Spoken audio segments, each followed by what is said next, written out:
Andre, we're ready to go. You're live on YouTube and recording to the cloud. Thank you, Lily. Good evening, everybody, and welcome to the New Charlotte Town Council meeting for Wednesday, January 21st, 2021, the 7 p.m. session. Public access will be via Zoom pursuant to State of Rhode Island Executive Order 20-46 dated June 12, 2020 as amended. Access will be for items 1, 2, and 3 from Zoom only because this is the way that they were advertised a month ago. We don't have the bandwidth to support a video link for members of the general public, so to participate, you must raise your hand on your phone by pressing *9, mute and unmute by pressing *6. When you're called on, you would mute or unmute, and please state your name clearly for the record and let us know what's on your mind. You can watch the proceedings here on our YouTube channel, New Charlotte YouTube.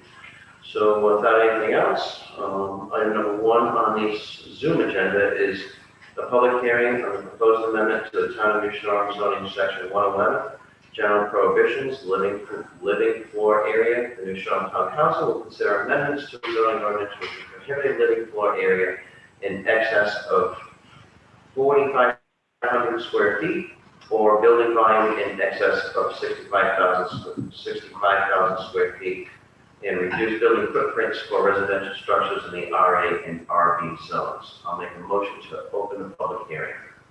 Second. Seconded by Mark. All those in favor, Martha? Aye. Aye. Keith? Yes. And Sven. Aye. Motion carries by a vote of 5-0 to open the public hearing. I see some members of the planning board here. Allison Ring is here. Would anybody like to give us a rundown of the ordinance? The ordinance changes up for consideration tonight?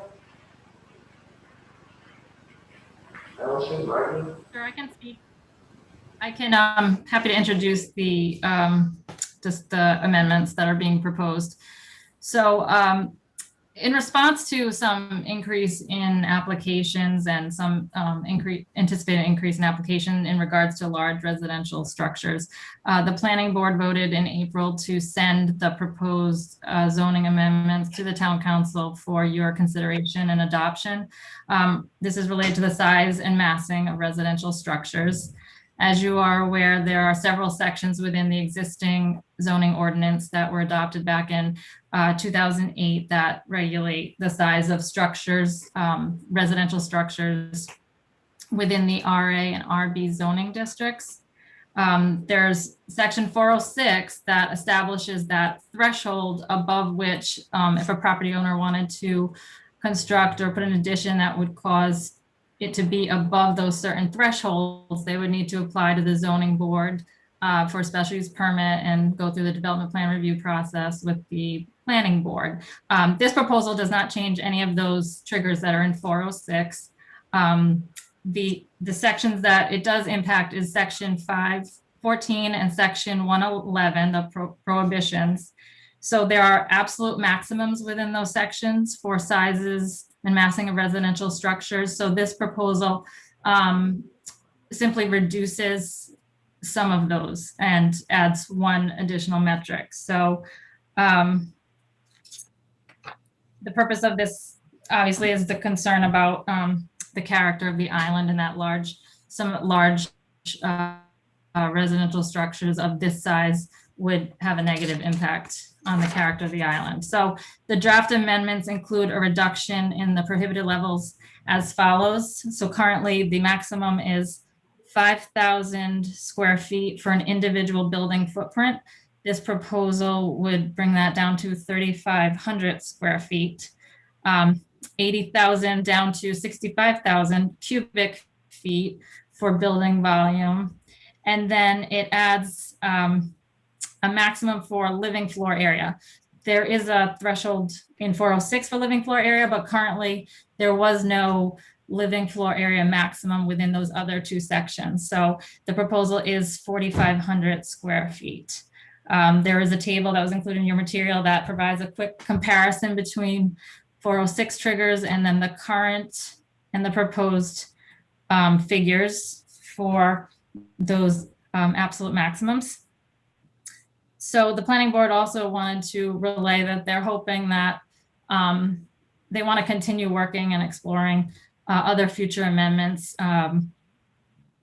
There's been some initial discussion about maybe there isn't one figure, but rather we could have different maximum based upon lot size.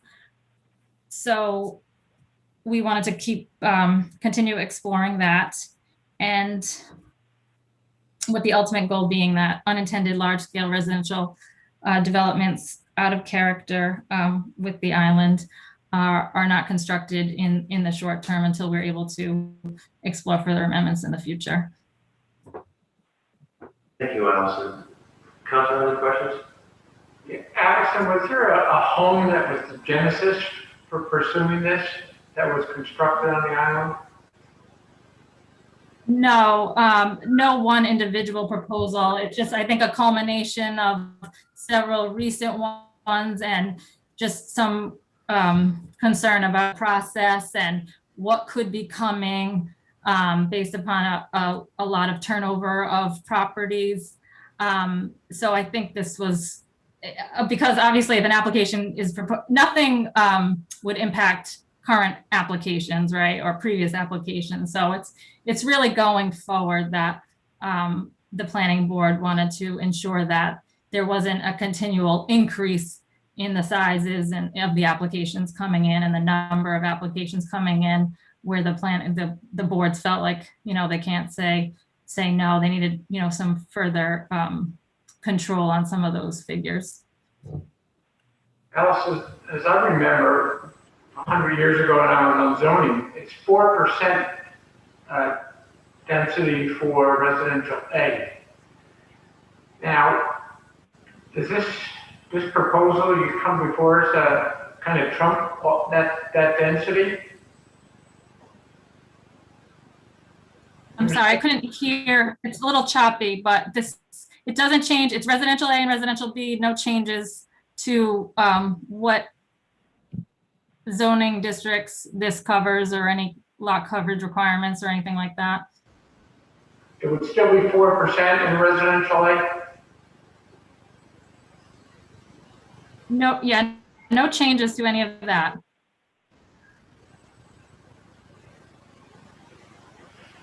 You good? That would still control. I'm sorry, I think my connection is not great, or Oh, we can hear you. can you hear my responses? Yep. Okay. Yeah, that's still part of regulations that projects would need to comply with. Nothing here changes any of that. Maybe I need a reference, Allison. Could what's been done down to Catherine Champlin's farm, could that be done today with these new revisions? I don't have the specific house sizes in front of me. Do you know the size of that one? Big. Can anybody answer? Jen, Councilor, anyone's questions? And Martin? Question, is anybody else from the planning board speaking or presenting, or is that it?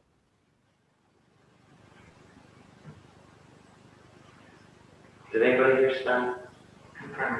Is the question Hamish property? Catherine Champlin's Which property are you asking on? that was resurrected, could that be built if these new changes were implemented? What is the applicant name? Hammershall?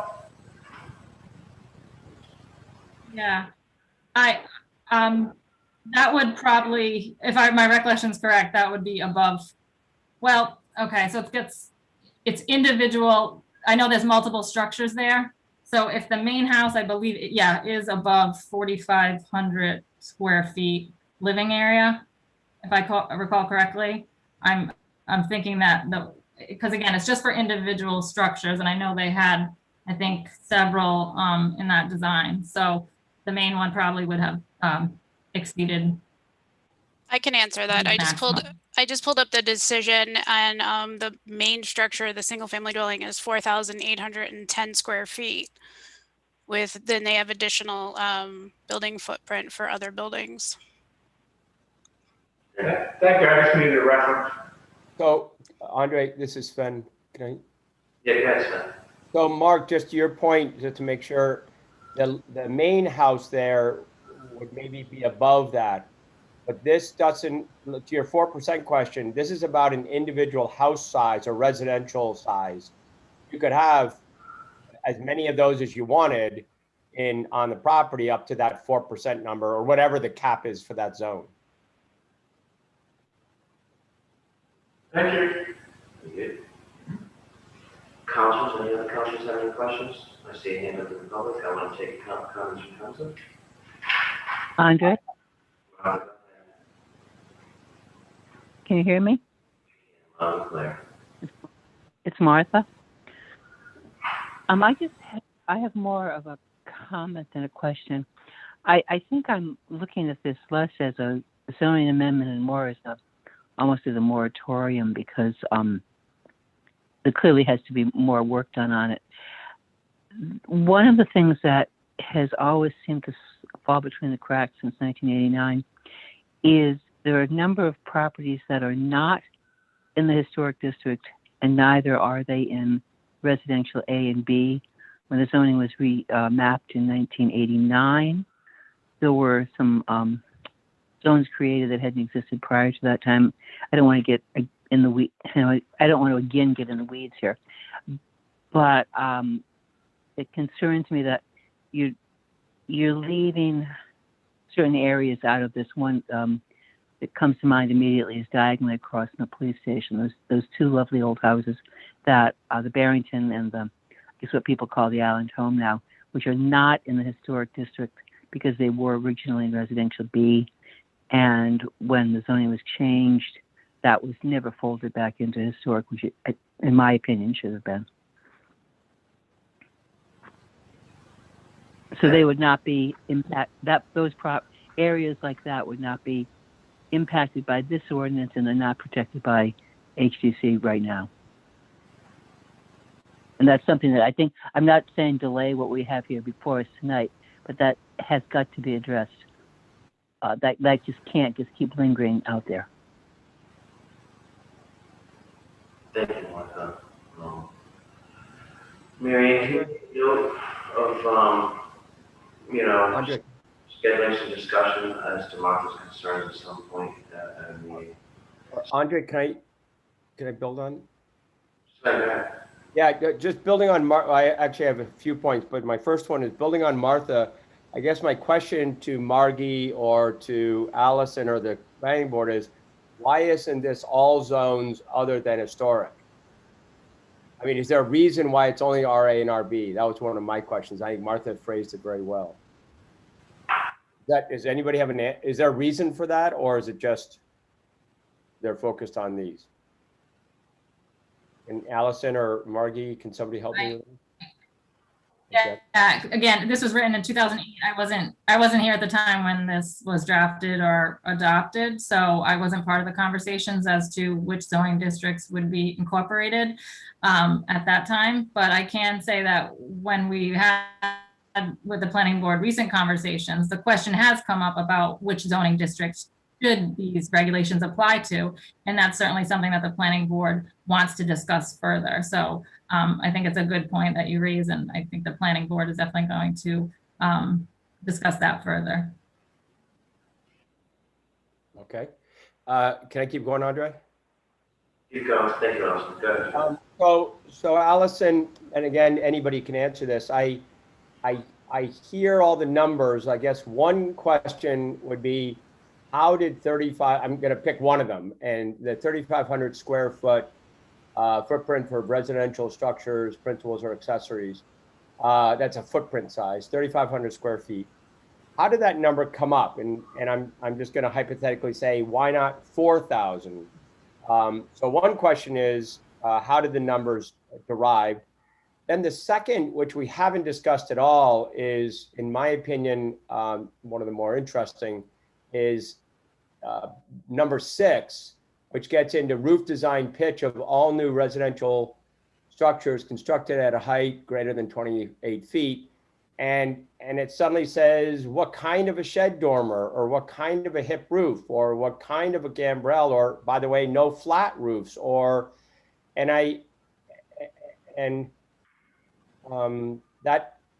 that number 6 seems to me to be very, to be honest with you, out of character of the island, in the sense that part of the beauty of the island is sort of, hey, you come here because of the lack of regulations, and this suddenly is telling me what literally I can't do, and what color my house could be. Can somebody help me with that? So 2 questions. One is where the numbers come from, and 2, help me with a little bit of the number 6.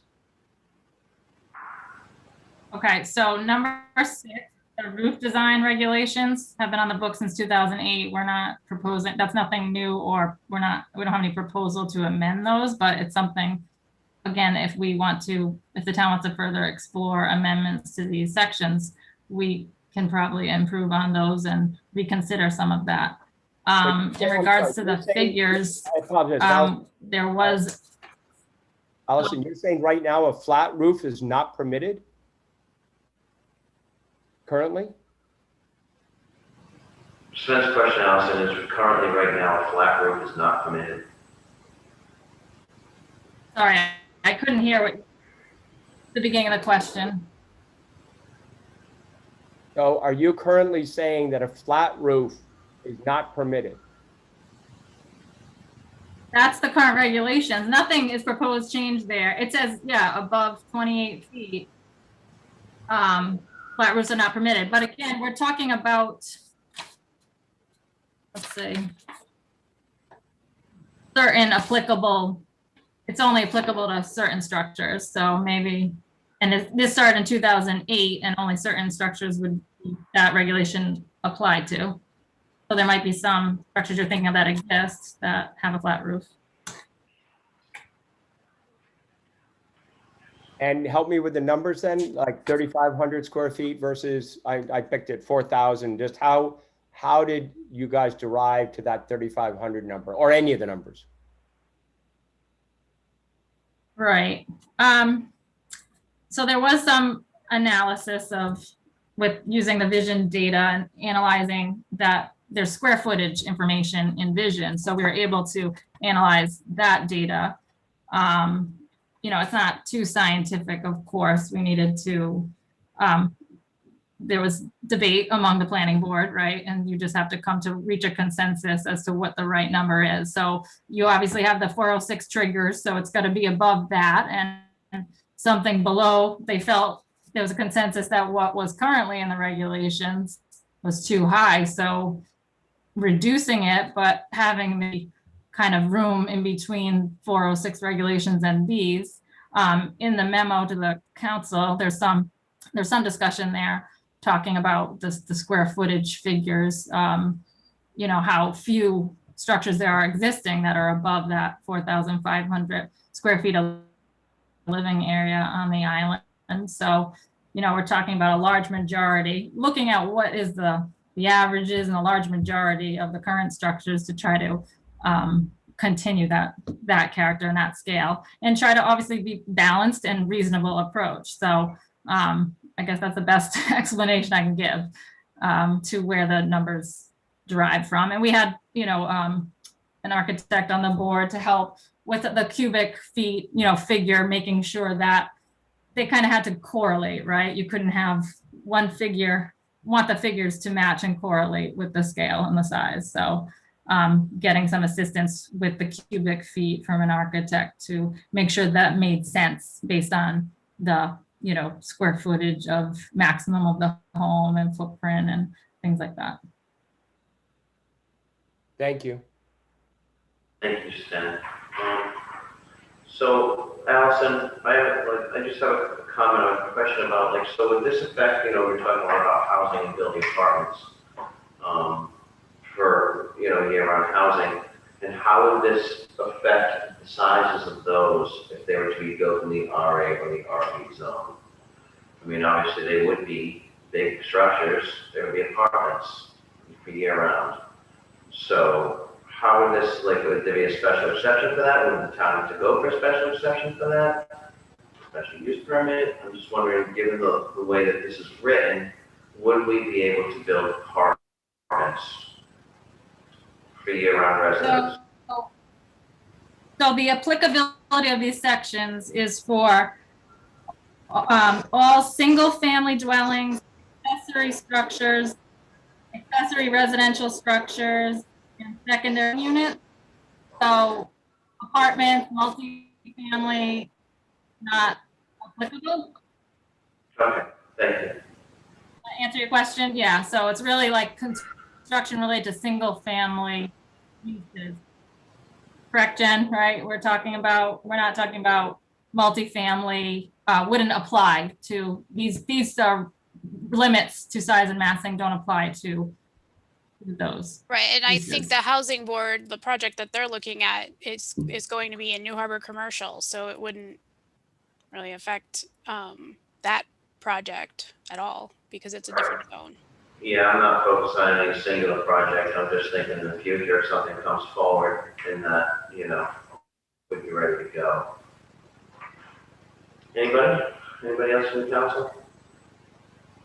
I have a hand up, 802-490-4292. If you could unmute, state your name for the record, and let us know what's on your mind this evening.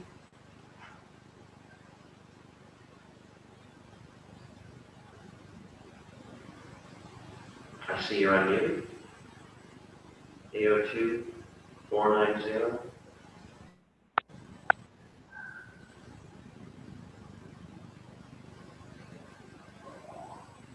Go ahead, you're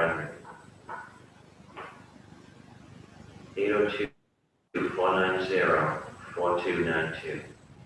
Andre, that's Christine Greeley, and it looks like she's trying to unmute, but No. I'm not sure what's. Can you hear me now? Yeah, we got you, Christine. Oh, yay. Hi. So I was just calling in as a planning board member to speak about this. And I don't know if this question has come up yet.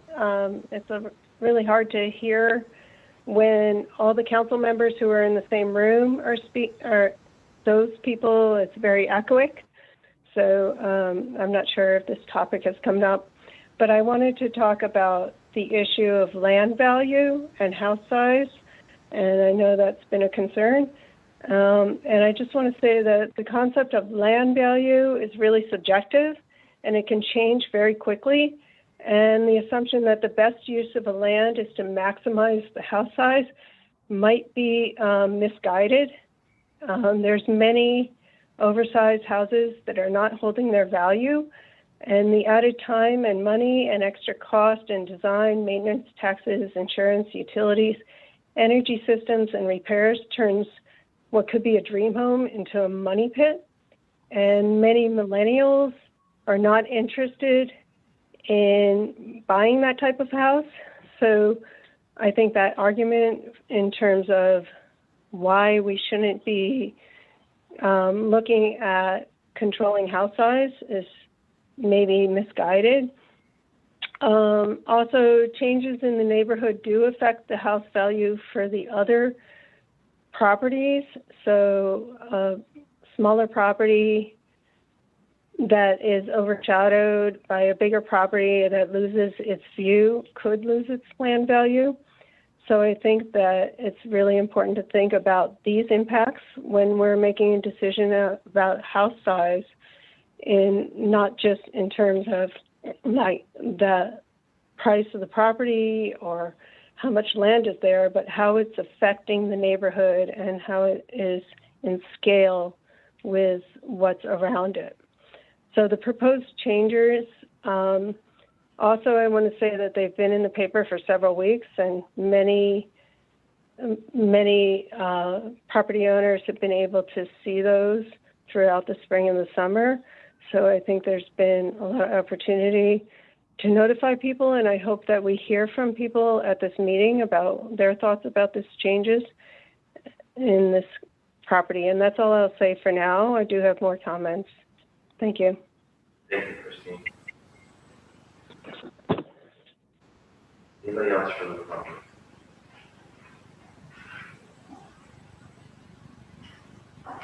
Anybody else from the public have any comments? We did get a letter, we did get a few letters on this. I'm reading one of them. I'm gonna raise this question, from one of these letters. There's talk about subdivisions, and, it uses an analogy if you're about 6,000 square feet of footprint on an 8-acre parcel, excuse me, and 6,000 square footprint on a 3-acre parcel. The question is, why not subdivide the property owner can maximize on the living potential on each lot? It goes on to say there's not as many size lots on the island, but some have just recently sold. So have you guys considered, like, people with larger lots, subdividing them and actually having more density? Would that create that, is I guess what I'm asking? Potentially? Anybody? Plan? Yes, the planning board is aware of that unintended consequence, and we certainly want to avoid that. Again, these regulations have been in place since 2008. This is just a reduction in the size of some of those numbers. So I talk about lot size and allowing for potentially larger size residential structures on larger size lots, because that has been raised as, again, a potential unintended consequence that we want to avoid. Thank you. Are there any other unintended consequences that you guys have come up with that we haven't touched on or we don't know about yet? I think that's the definition of unintended consequences. Right. I'm just wondering if you guys have had any to consider that haven't been brought up.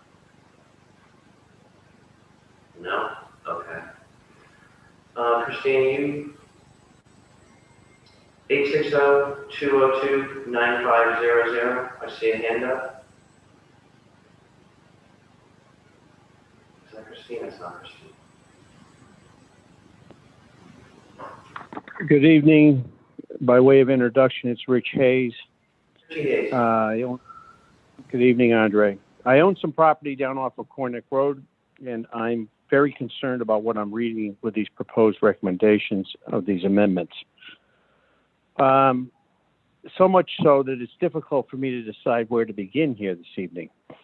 I guess first and foremost, I think this is a knee-jerk reaction to a couple of recent applications, which frankly probably have been mishandled. Moreover, the language associated with these amendments is very subjective and it's not well defined, and that concerns me as well. My experience has been with land use boards that rarely do they make a regulation change that's in favor of a landowner.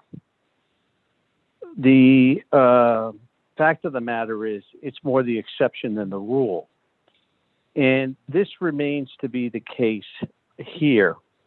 This land use board, the planning board, is making this regulation change, is really and truly what they're doing is confiscating property rights without compensating the affected people.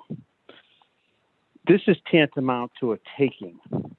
And, you know, we've had these, everybody buys property for a reason on Block Island. I assume it's all, you know, very similar in nature, but you buy with certain expectations. And when a planning board or a zoning board comes along and starts changing the regulations and the rules, that has an effect on not just the property that you haven't developed, but the developed property as well. I'm concerned, as I heard Andre say a moment ago, about the unintended consequences. I see this being an accelerant to accessory structures being built on the island. In addition to that, I think that maybe, the smarter way to approach this would be to take some more time and explore this a little bit more thoroughly. I think that in reality, it would be more fair if you, in fact, made this applicable to all structures on the island. not just proposed structures in the future, but the existing ones as well. That might guide us a little better. I appreciate your time this evening, and I appreciate your attention. Thank you.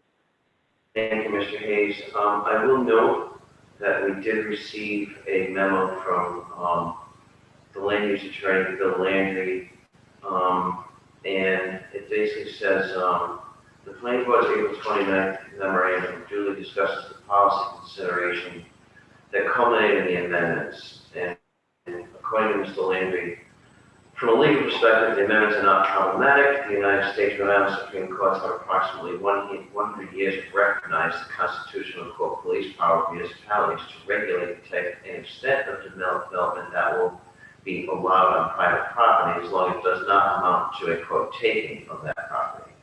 Regulatory quote takings have seldom been found except where, unlike here, a physical confiscation is involved, or the landowner has effectively been denied any beneficial use of his or her property.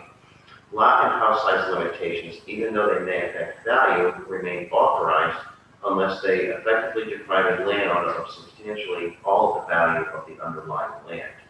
It's in his opinion that the changed maximum dimensions that the planning board has advanced for residential structures in certain areas are not matters of any such legal concern, and to the extent they were, the variance procedure prescribed by the state law included within the ordinance could be activated in the rare site-specific instance that any such situation legitimately presents itself.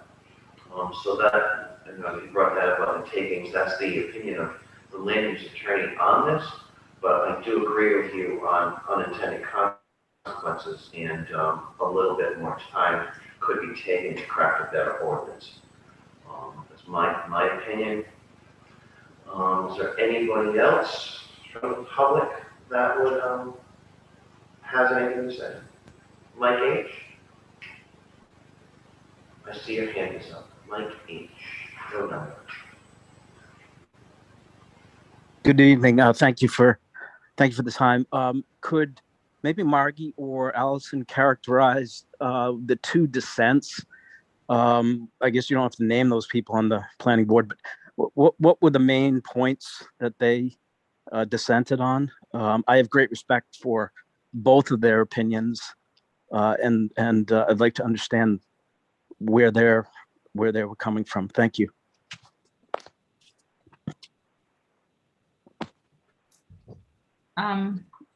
So I know one member I thought was potentially going to submit her comments or maybe her rationale for her dissent. I don't want to speak for her, but I know maybe just a general characterization of it was she had more recommendations for other potential amendments to the ordinance and further discussion, other changes that she wanted to explore.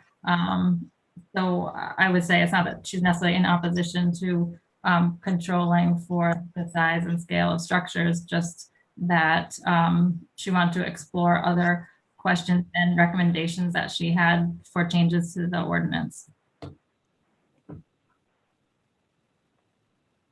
Thank you, Allison. Mike, do you have any other follow-up? No, thank you. Thank you very much. Anybody else? Anybody else from the public? Council? Yes. Allison, at any time during this discussion, did the subject of increasing square footage or density for someone who chooses to keep their house on a ranch level as opposed to going up, and possibly impacting negatively some neighbors or some neighborhoods' views like Christine was talking about? Was that ever brought up? I don't recall ever a sort of a bonus or larger square footage allowance if it was a single level structure. I don't recall that coming up as a concept, but it's certainly something the planning board could look into. Yeah, I think that is something very, very good to look into, because I can drive you around and give you several examples of where, if we pursued that or had that option available, it would have worked out well for the neighborhood and the abutters who have been negatively impacted by those bigger houses or taller houses. And again, that's kind of the challenge with coming up with that one figure, you know, it's hard. That's why the planning board's discussing maybe some more, some variation in some multiple levels of maximums to account for variations in size and style and things like that. Okay, I've got a question. Go ahead, Mark, and then Sven, and then Mark. Go ahead, Mark. You're talking to me? I'm Yeah. having trouble hearing you. I'm talking, yeah. Yeah, I had a lot of trouble deciphering this and trying to compare it to numbers on Vision. I find when we get information that simply tells us how many houses are of a certain size, it really means nothing to me. It's a small enough place, we know where places are, and if we have an identification of these are the houses that are of a certain size. I mean, because I've been going up and down the Neck Road trying to, pull them up because those are the ones I'm most familiar with. And there are some larger houses down here that are magnificent. And there are some that, and they're of course old. Not of course they're older, but just by coincidence they're older. But when you talk about living floor area, doesn't that count more than? Is that only the ground floor? Now finished, let's see if we have a definition here.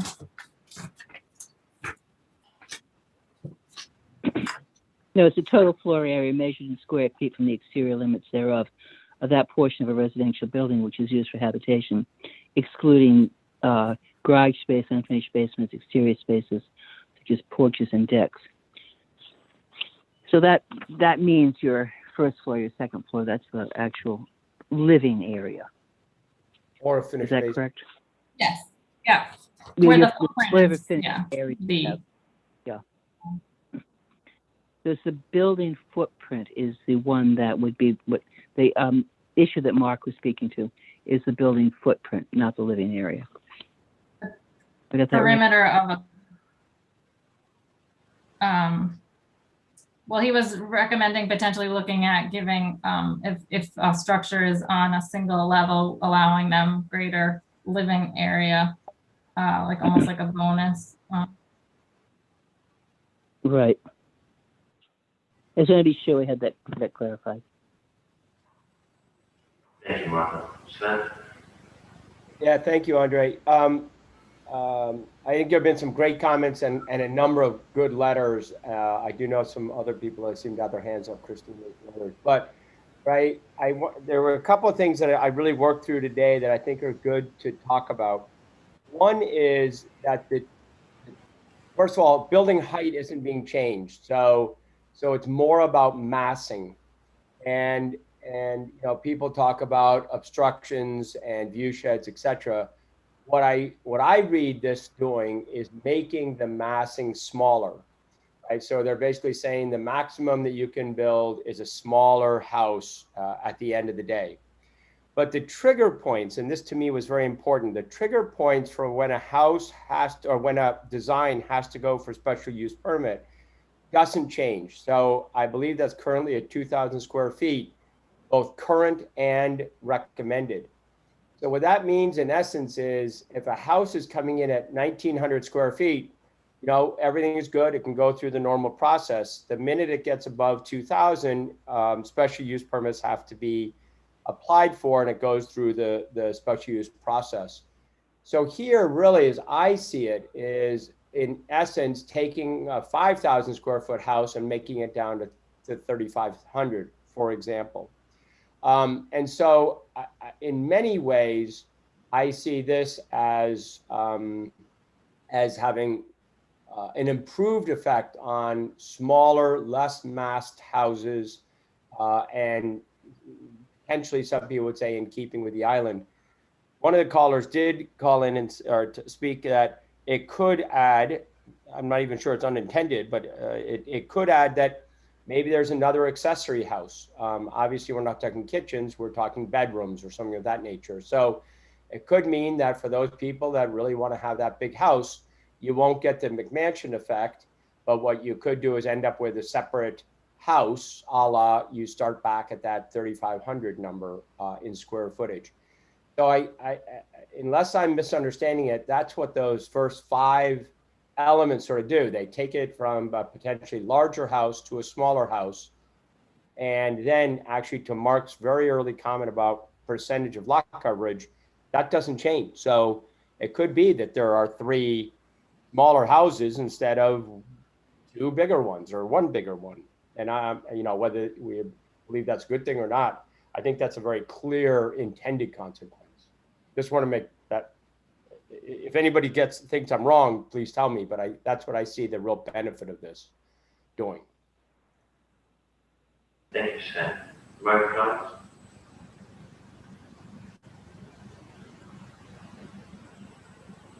Mark, answer. Okay. I think what I wanted to emphasize again is this is a 2-step process.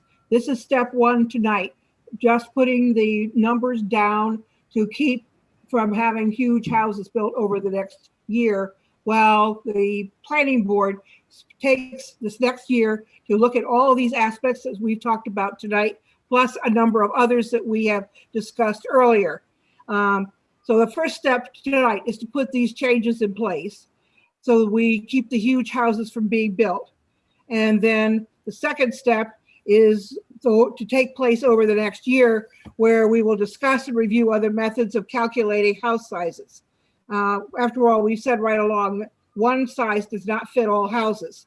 Each property is different, and we plan to look at such things as the lot size, topography, which is like wetlands, bluffs, beaches, etc., view sheds, island character, size of houses in local neighborhoods, etc. We will look at what other communities are doing, and we will get input from our own community members. We will be coming back to you at a later date, I'm hoping within a year, after we've had these discussions, so that you will have a chance to look at these and make any changes that you'll want to do, and make this regulatory process a lot easier when it comes to getting a building permit for a house that will be appropriate for the site on which it is going to be built. So I want to emphasize that this is just part 1 of a ongoing study that we are going to be doing over the next year to a year and a half. And we hope that you will be able to give us the support so that we can take the time that we need in order to do this correctly. Thank you. Thank you, Mark. See attendees. Christine Gray, do you still have your hand up from last time, or do you have?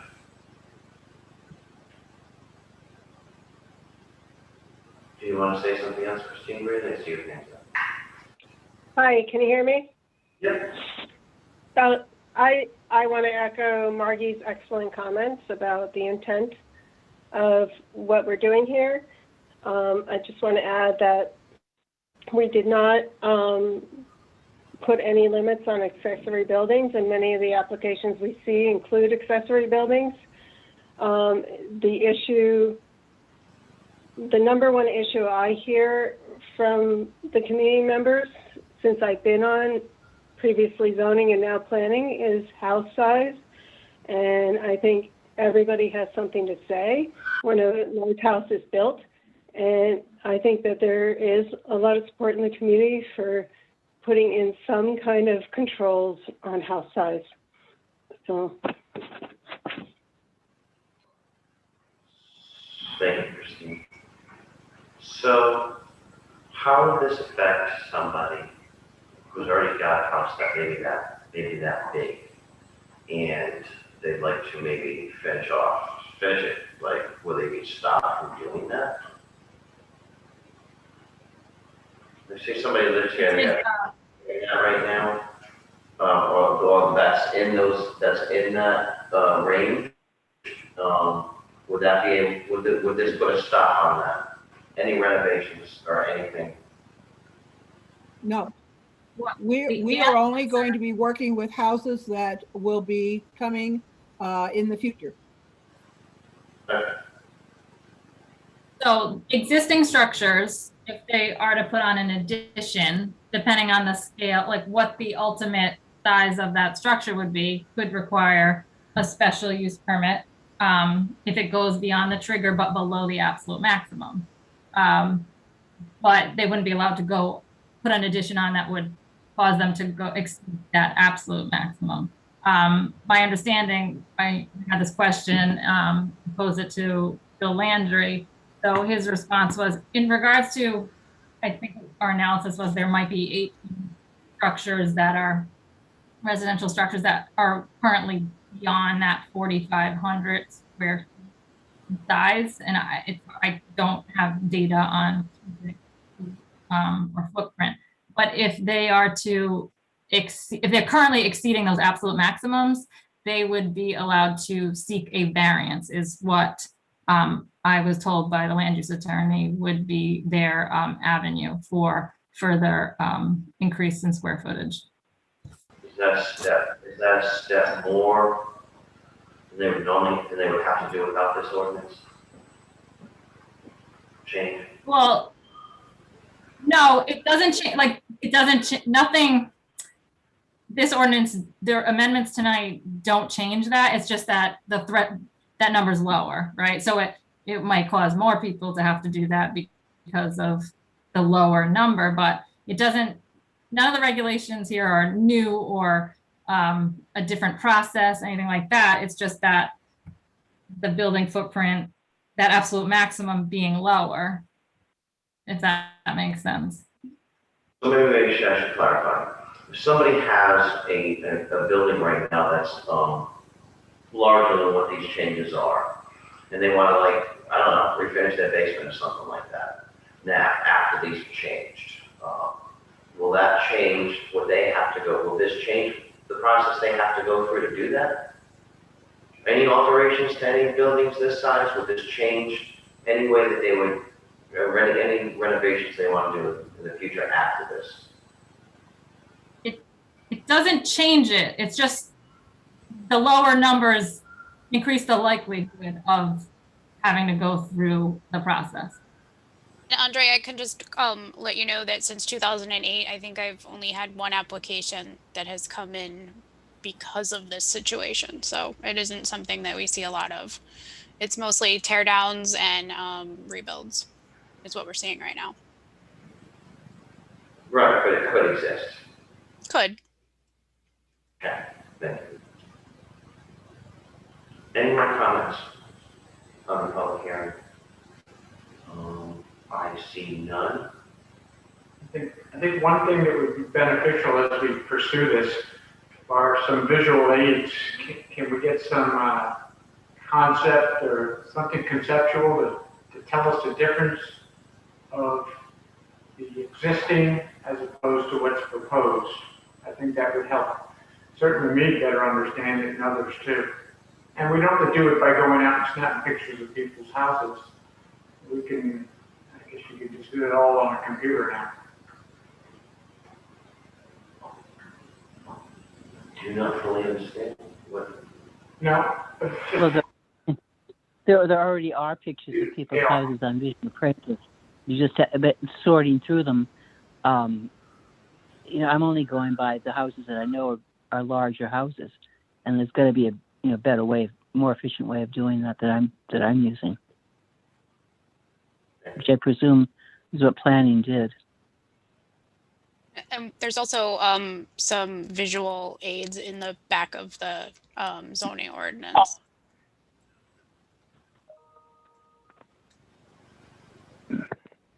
Are those real examples or are they hypotheticals?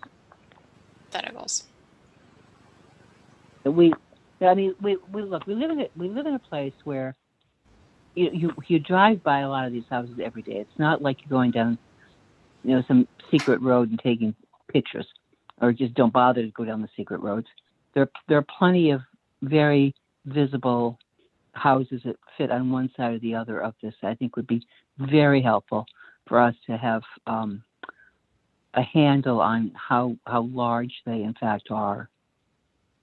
I can't begin to guess at these things. I guess, and I'm like half off. Thank you, Mark. last call. Anybody else? Council? You all set? Andre, just a quick question on, Andre, then a quick question on process for a second. So this is obviously a public hearing. We've heard from a number of people. Next step is that, help me with the next step. Well, if this gets approved this evening, I'll let the planning board answer that. If it doesn't, that's it. I don't think we're out of vote, are we? Just a public hearing, and then on a future agenda, we would have to discuss on that with him. Perfect. That was where I was going. In other words, that's exactly right. Is this basically in 2 weeks, we have it on the agenda, or 3 weeks? I mean, hopefully, I think Mark's suggestion is really good. So, you know, how big is the Hobie house on Cornet Road? How big is, you know, let's get to 4 or 5 houses just so everybody has a reference point to where 3,500 is or where 5,000 is or whatever it may be. I think that would be helpful. But I'm just trying to understand that, are we going to have a next meeting in August where we actually have a act agenda item? Because I don't think we can take a vote on this now, right? My read. Marianne. As I see it, it's not listed as an act on the council agenda. The council at another meeting can amend. They can vote. You can continue the public hearing. You have a few options that you can do. But it appears that this evening you have had the public comment. If you want to close and then vote at the next meeting, you can. Keep in mind, you can also amend at the next meeting also. Right. Thank you so much. And that's helpful. That's a good question because we did get a lot of letters in that I personally haven't been able to really comb through. They came late. They've been coming in all day, and they're coming in. You know, they're coming kind of late before the meeting, so it'd be good to. And a lot of those letters are asking us to have a more public dialogue about this, and we will put those up on the webpage for everybody to just be able to see what the comments are and be part of the discussion. Does anybody else have any more input for the public hearing? Hearing none, I'll make a motion to close this public hearing. Seconded by Keith. All those in favor, Sven? Yep. Martha? Motion to close the public hearing. Martha Ball? Hi, did you hear me? Yep, gotcha. Mark? Hi. And Keith? Yes. And I'm in favor. Motion carries 5-0. Thank you, everybody, for your comments. Item number 2 on the agenda is a public hearing for the proposed amendment to the town of New Shoreham zoning section 514, residential structures in the RA and RB zones. The New Shoreham Town Council will consider amendments to the zoning ordinance which will reduce floor area living, building volume, and building footprints for residential structures in the RA and RB zones. I'll make a motion to open the public hearing. Second. Seconded by Keith. All those in favor, Mark? Aye. Keith? Yes. And Sven? Aye. I'm in favor. Martha? Aye. Thank you, Martha. Again, Allison, would you want to give us a summary of item number 2? Item number 4? So I believe it was all covered in the last agenda item. Yes. Sorry, is it separate? I thought it was combined. So No. it was 111. Then 514. Allison, it was 111, then the 514, and then the zoning map is the last one. Okay, are we on Block Island Housing Board's application? No. Okay. So the language is, We're on number 2. I think as a practical matter, we heard both 1 and 2 under the first. But because it's noticed this way, we have to open both public hearings and hear them both. So I think you're right, Allison. By the way, you described both components, 111 and 514 in your preamble. And I think people have been commenting on both in the public hearing. Right, yeah, so just to explain to the public, the language in 111 and sections 111 and sections 514, the proposed amendments are the same in those two sections. It's just that it's repeated. So there's no additional content, nothing in one section than the other, if that helps. Thank you, Allison. There's no additional. Comments from anybody today? No? I'll make a motion to close the public hearing. Second. Second by Mark. All in favor, Mark? Aye. Martha? Aye. Keith? Yes. Sven? Aye. I'm in favor, motion carries 5-0. Item number 3, public hearing. Excuse me, proposed amendment to the town of New Shoreham zoning map, changing plat 19, lot 2, West Side Road from residential A zone to a New Harbor commercial zone. I'll make a motion to open that public hearing. Second. Second by Mark. All those in favor, Keith? Yes, sir. Mark? Yes. And Sven? Aye. And Martha? Aye. I'm in favor. Town of New Shoreham zoning map, plat 19, 2 West Side Road. Allison, you wanna come back in? Sure. I will explain that the planning board did vote in May to send a favorable recommendation to the town council to amend the zoning district of this parcel from residential A to New Harbor commercial. They did send along a recommendation that this change in zoning district be contingent upon the parcel being developed as affordable housing. Part of their rationale for the change, as you recall, the future land use map had been amended so that stage has been achieved. And I did hear from the planning office today. I checked in on that, and that looks like it's been approved. Just signature and to send that off to the town to let them know that the future land use map has been okayed by the state, although it's already in place locally. The parcel is not located in an area of low density residential. It's connected to sewer and water within the sewer and water districts. And the dimensional standards in New Harbor commercial zoning would allow for higher density development, potentially attached multifamily development with the special use permit. So the planning board found that this change in zoning district is consistent with the comprehensive plan. You can see the map of the abutting zoning districts and future land uses. So the planning board recommends that the town council approve this zoning map change for this parcel for affordable housing purposes.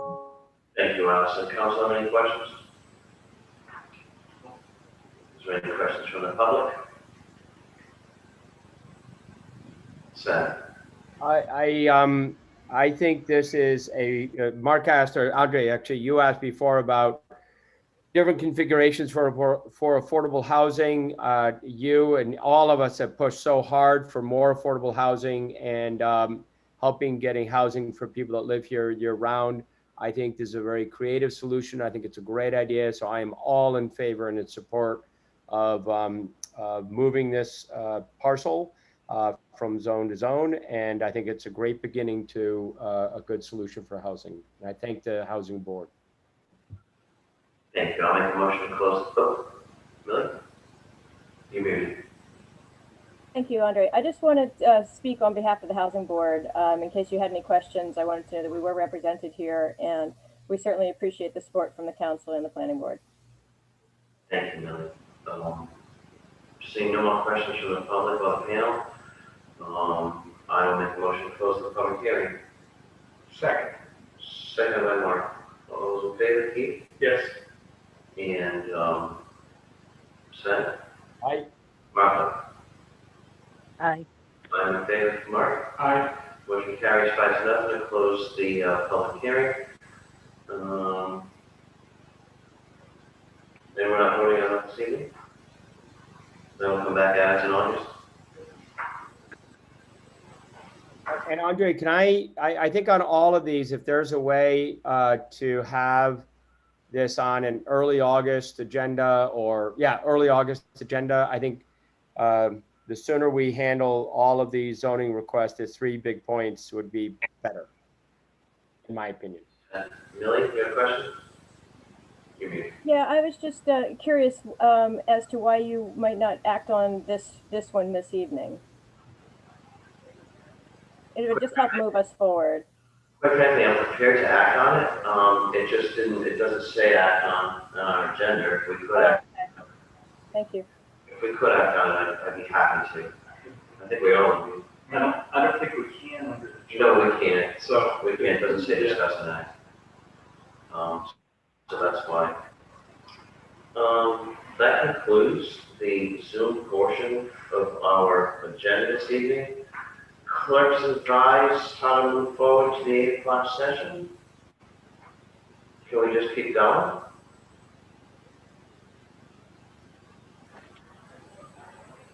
No.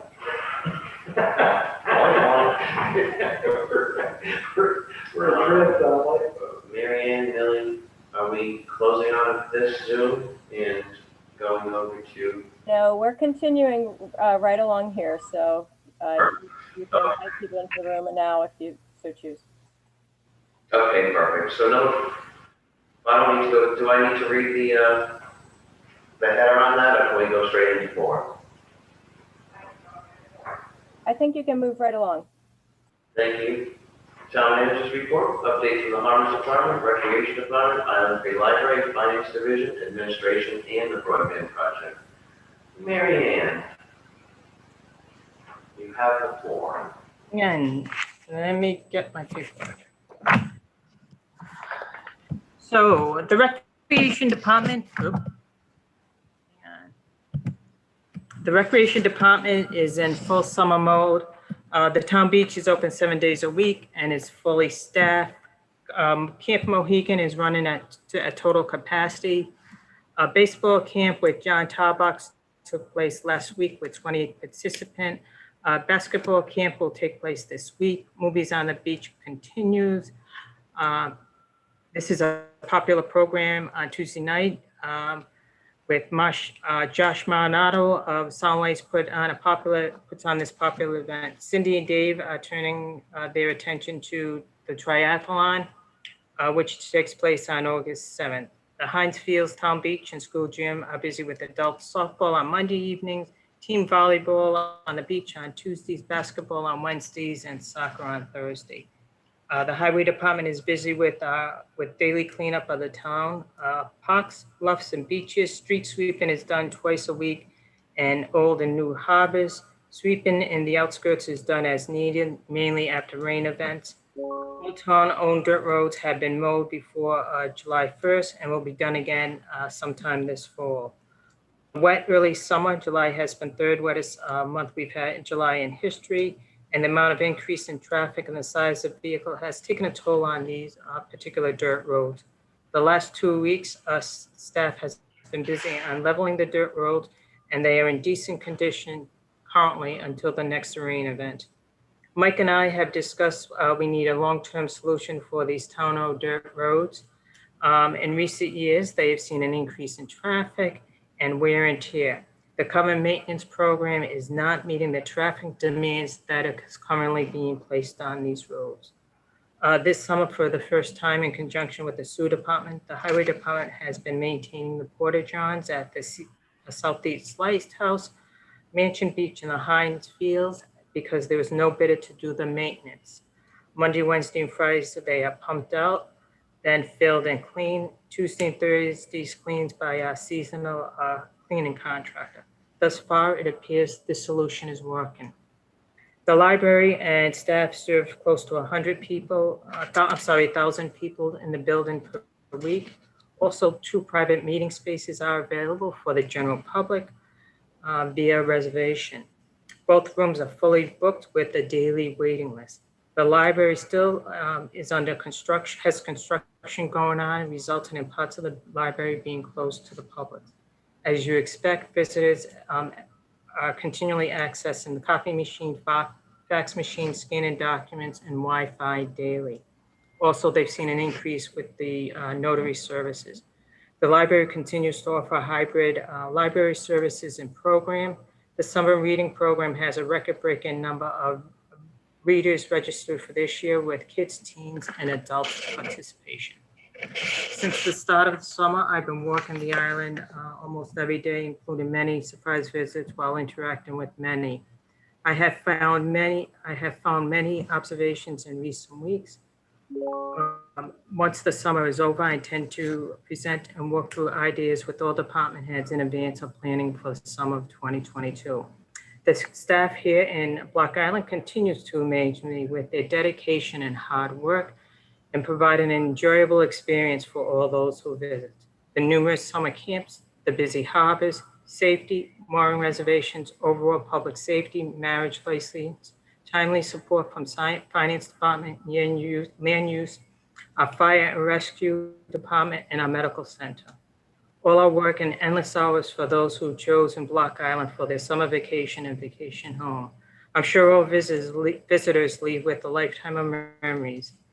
I would be interested, however, if we could develop some data feedback while their visits are fresh in their minds for potential improvements we may explore as they see things that sometimes we just don't.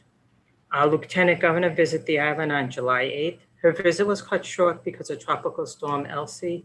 I did have the opportunity to spend approximately 15 minutes with her as she was boarding the ferry back to the mainland. I invited her to come back out to visit us here on Block Island before the summer ends. And as always, attaches the June 30th unaudited financials. Councilor, any questions on the town manager report? Keith? Just a quick comment and request.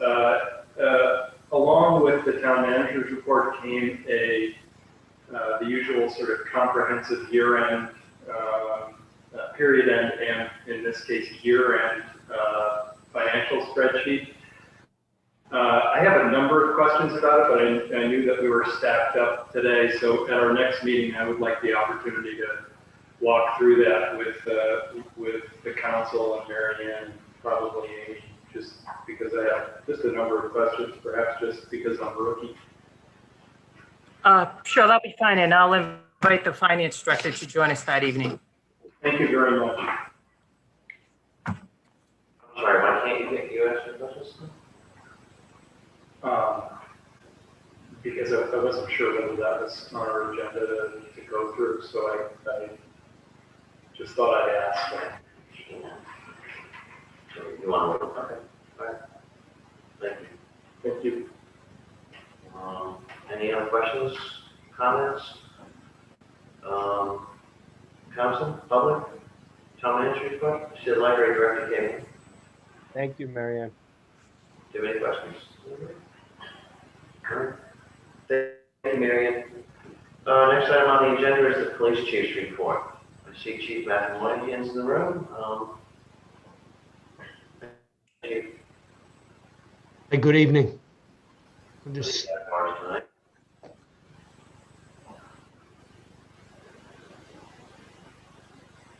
Go ahead, Chief. Report. okay. I was going to try to share a screen and a few slides, but I can just walk through. I don't think it's allowing me to share. Take your time. So we can just go through it. Thanks for the opportunity to provide you with an update this evening. I've put a couple slides together, which you're not able to see, unfortunately, because I can't share the screen, and I'll try to be as brief as possible. I think, going through this, I wanted to provide an overview of where we are. We're approximately 7 weeks into the summer, basically the halfway point into the season. And, this evening, I'd like to talk about some of the challenges we've been addressing, walk through our metrics to date, and provide some data, discuss how we're approaching some of the challenges that we face in and day out, and review our next steps moving forward. I wanted to begin by saying how very happy I am with the work of our team has been doing so far this summer. Our full-time officers and seasonal officers, along with the state troopers that have been out here on the weekends, have really worked together seamlessly, and our CSOs as well as have been working very hard and have been well received within the community. I appreciate all of our team's hard work and feel very fortunate to be working with the group. So basically, some of the public safety challenges, just very broadly, this is a quick look at a set of issues our department is dealing with every day. Excessive alcohol consumption and or illegal drinking is really the main cause of a lot of our calls that we get, from traffic safety to disturbances to underage drinking at the beach. And as I've mentioned in the past, traffic safety remains our main priority. During the summer, we have thousands of walkers and bikers, as you all know, moped operators and drivers trying to share the narrow streets that were made for really a fraction of the users that are currently out there and using them on a daily basis. But like every community, we face other challenges. We've seen an increase in mental health related calls, and responding to these calls present unique challenges both to the medical personnel from the medical center as well as our public safety officers. But we continue to work with Dr. Warcup and his team of really trying to navigate a effective solution to deal with those that are struggling in our community with mental health. But like in any other community, we've also had our other crimes to deal with, including shoplifting, domestic violence, break-ins, and a few occasions of motor vehicle theft. To get into the metrics, again, as I talk about this, we're about midway through the season. So when I say that, it would be basically the data that I'm pulling from is from May 28th to present day. And this would go really right through Labor Day. And really this season, we're going to talk about enforcement contacts. We've made approximately 164 enforcement contacts. And so just to be clear, these are just motor vehicle stops. They don't include the many dozens of contacts that we have had with members of the public every day, visitors that are coming off of the ferry, whether it's providing instructions or directions, or tracking down lost property. This would be 164 of proactive, really, enforcement contacts that we've had. Of these stops, there were approximately 52 instances where citations were issued for various violations of motor vehicle related offenses. Speaking of crash data, to date since May 28th, we've investigated 23 motor vehicle related collisions. 6 of these collisions involved multiple cars, and all of those 6 had no injuries reported by any of the occupants in the vehicle, thankfully. 3 involved single car vehicles. 1 resulted in injuries, and 2 others had no injuries. So those single cars would be cars that go off the road or strike other objects, fixed objects. We had 1 motor vehicle crash involving a motorcycle, and that had serious injuries. We had 1 involving 3 pedestrians that was investigated as a hit and run, and an arrest was made as a result of that. We've had 0 motor vehicle crashes involving bicycles, thankfully. And as I worked through looking at some of this data, I was actually quite surprised to see that because of the amount of bicycles that are out there. But thankfully, there have been no motor vehicle crashes involving bicycles. Of the 23 motor vehicle collisions, 12 involved mopeds. And of these, 1 involved a moped colliding with another moped, resulting in injuries. 6 involved a moped colliding with a car or having impact with a car. Of those 6, 3 there were injuries reported, and 3 where there were no injuries reported. 5 involved single moped crashes, so the operator losing control or going off the road, and it was investigated. And in all 5 of those instances, injuries were reported. You know, as I've stated before, when we investigate, you know, by Rhode Island general law, crashes are investigated by the police if there is property damage in excess of $1,000 to any one vehicle, or if there was any type of injury sustained by anyone involved. Interestingly, when looking over the moped crashes, we have found that several involved moped collisions, or I'm sorry, several of the moped collisions involved operators who had not been the renter or who had gone through the training. So to kind of clarify, that would be an individual goes and rents the moped, goes through the training, but then may have passed it off to someone else to use it. And there's been approximately 4 instances of those. Those are a little tougher for us to track down because we have to go back to the rental agency and look at the contracts. But that's something new that now we're looking at, is when we do investigate a moped crash, we want to know whether the operator that's involved in that moped crash is actually the one who rented it and is legally entitled to be operating it, and or, you know, had gone through the training to operate it safely.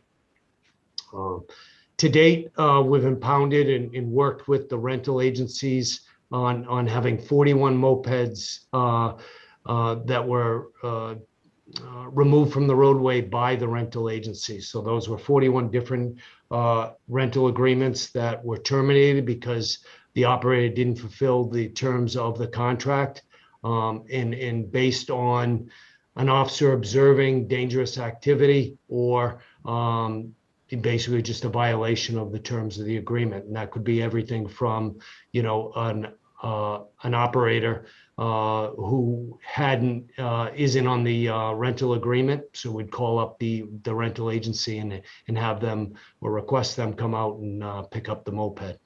During the last 7 weeks, we've made 17 criminal arrests. Those ranged from 3 for drunk and disorderly, 3 for larceny, 3 for outstanding warrants, 2 for assaults, 2 for assaults that were domestic related, 2 trespassing arrests, and 1 leaving the scene of an accident or a crash. That was the hit and run. And then 1 vandalism. The department to date has issued 277 parking violations this season. And again, that's mainly our CSOs who are doing an outstanding job of just the overdue or over the limit parking, as well as parking where prohibited in different locations. So moving on, when we discuss our approach now, again, it's increased enforcement. And I'm going to spend just a few minutes talking about how we approach the challenges with increased enforcement. Regardless of whether the infraction is related to alcohol, traffic safety, or some other crime, it is important that there is an expectation of enforcement. Enforcement doesn't necessarily mean that a citation is issued or an arrest is made, but that there is likely consequences for the infraction. As I have said before, the first goal is primarily education, and then we focus on enforcement and deterrence. We simply don't have the staffing or the facilities to issue citations for every infraction that's observed. So we use discretion and focus on deterring bad behavior and creating consequences that are meaningful to serve the public good. For example, we may use discretion and have minors dump out their alcohol rather than cite them for possession.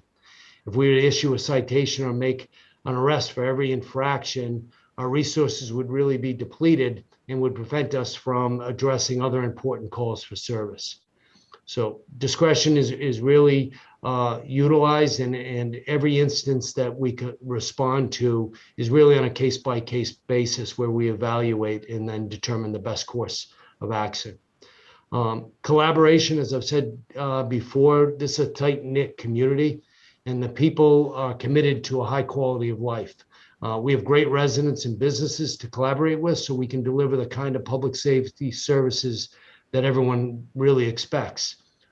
We really appreciate the partners we will continue to work together and learn from each other as we navigate through the different challenges that we face. I want to note, I've also been very pleased with how enthusiastic other Rhode Islanders are about engaging with New Shoreham. As you know, we reached out, we received a donation from Ocean State Job Lot and their foundation with the donation of the electric bikes for our CSOs. That's been a great addition to the CSO program. It gives them that ability to be a little more mobile than just walking around. And so the support has been phenomenal in that aspect. Again, our approach is high visibility. I've said that right from the start. Having a visible police presence not only deters bad behavior, but helps us reset a narrative that anything goes on Block Island. It's important. It's more than just having enough officers to patrol. We need to be out and about. And so people need to be able to see public safety, and that visible presence is really important. When people are coming here for the first time and they see police directing traffic or the CSOs controlling the crosswalks, they'll know there's order here. And that's really what we're striving for. Each ferry that arrives is, not only to give that visible presence, but also to be present and to help individuals as they first embark on the island. For every car that we pull off the ferry, we probably talk with 20 people providing directions to the beach or to the visitor center or pointing out different landmarks. So it's a great tool of not only just having a visible presence, but being there and accessible to others that are coming to visit the island. I've said before, consistency is equally important. I'm hoping that our approach this summer has created the expectation that we are where we need to be, and we will continue to follow that course or that direction. Consistent communication, as I mentioned earlier, some may think that Block Island is a place where anything goes, and we need to change that narrative. We've been working very hard as a department to use various tools to remind people of our rules and our expectations, but repetition and consistencies are really key to changing that narrative, and we'll continue to do that. I want to underscore that effective, respectful communication is a key to driving home all of our goals. It is how we set expectations with visitors, how we treat people when we encounter them, and how we address residents' concerns when they arise. We have one message we want people to know is that we want them to come and enjoy the island and all the fun experiences it has to offer, but we need people to follow the rules and stay safe while they visit. I'll just touch briefly on the incident this past Sunday with the mopeds that were impounded. We had 21 on Sunday. In the first instance, we had a group of 19 moped riders. They were observed by one of our officers who was off duty, driving down Ocean Ave, basically just terrorizing the road. The exact behavior that we are really going to be very tough on and strict in enforcement, and that we don't welcome here on the island at all. Later in the afternoon, we had another incident unrelated where two mopeds were observed traveling on the sidewalk. And in both of those incidents, we contacted the rental agencies. There was 3 agencies that had rented to these 2 separate groups. And 21 mopeds were removed from the road. In both the instances, we deployed our best available enforcement techniques. The collaboration with the rental company was very effective. In following the incidents, we issued a press release and posted to social media for visibility. Again, part of our communication strategy of bad behavior won't be tolerated, and we want to make sure we highlight that. We've gotten some very good coverage. Many of you probably have seen it in the news, and another number of key media outlets from Hartford to Boston picked up the story and really been able to drive home our key message about enjoying the island and operating, being safe while on the island and not operating the mopeds in a dangerous fashion. So as I mentioned, we're about halfway through the summer season, so we're focusing now really on the day-to-day work and looking forward to some planning time this fall. It's been a challenge for me coming in, just prior to the summer months, but it really has given me the opportunity to kind of dive right in and see different areas that need some work, and I'm looking forward to, as the next several weeks pass by and we start moving into the fall, we'll be really able to dig into some planning and prepare for next season. We're going to continue to gather information, both intelligence and data. I've talked about it before, about our records management system and kind of our lack of being able to track some of the data points or the metrics that we really want to focus on. And again, I think those are the projects that are going to be coming this fall that we're going to really be able to strengthen and provide better tools of tracking the activity that's going on. We're going to continue or increase our communications efforts.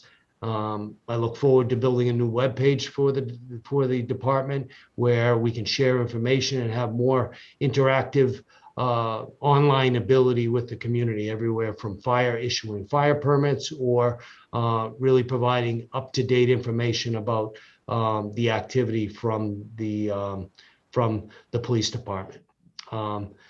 We'll continue to push out some of our key messages over our social network outlets, Facebook and Twitter. And we've executed the contract with the Texatip platform, and we're expecting to be operational by the end of the month. They're in the process now of developing a customized app that will be used. And so I feel as though within the next 10 days or so, we should be up and running there.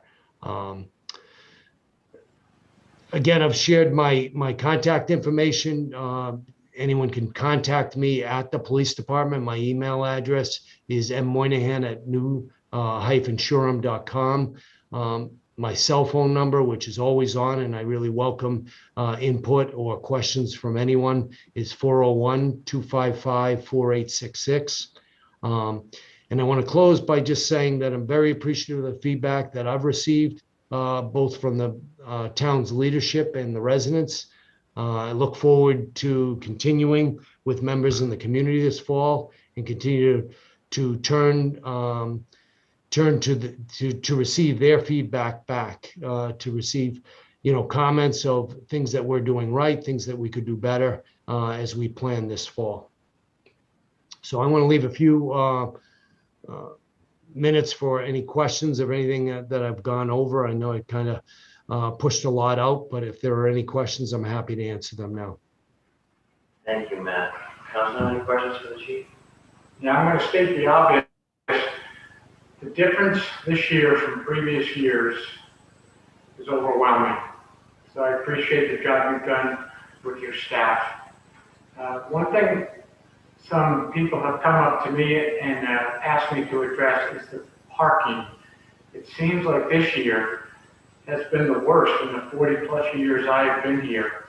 There seem to be parking everywhere, all the way up Old Town Road, down New Harbor near the hog pen. That's become a gauntlet.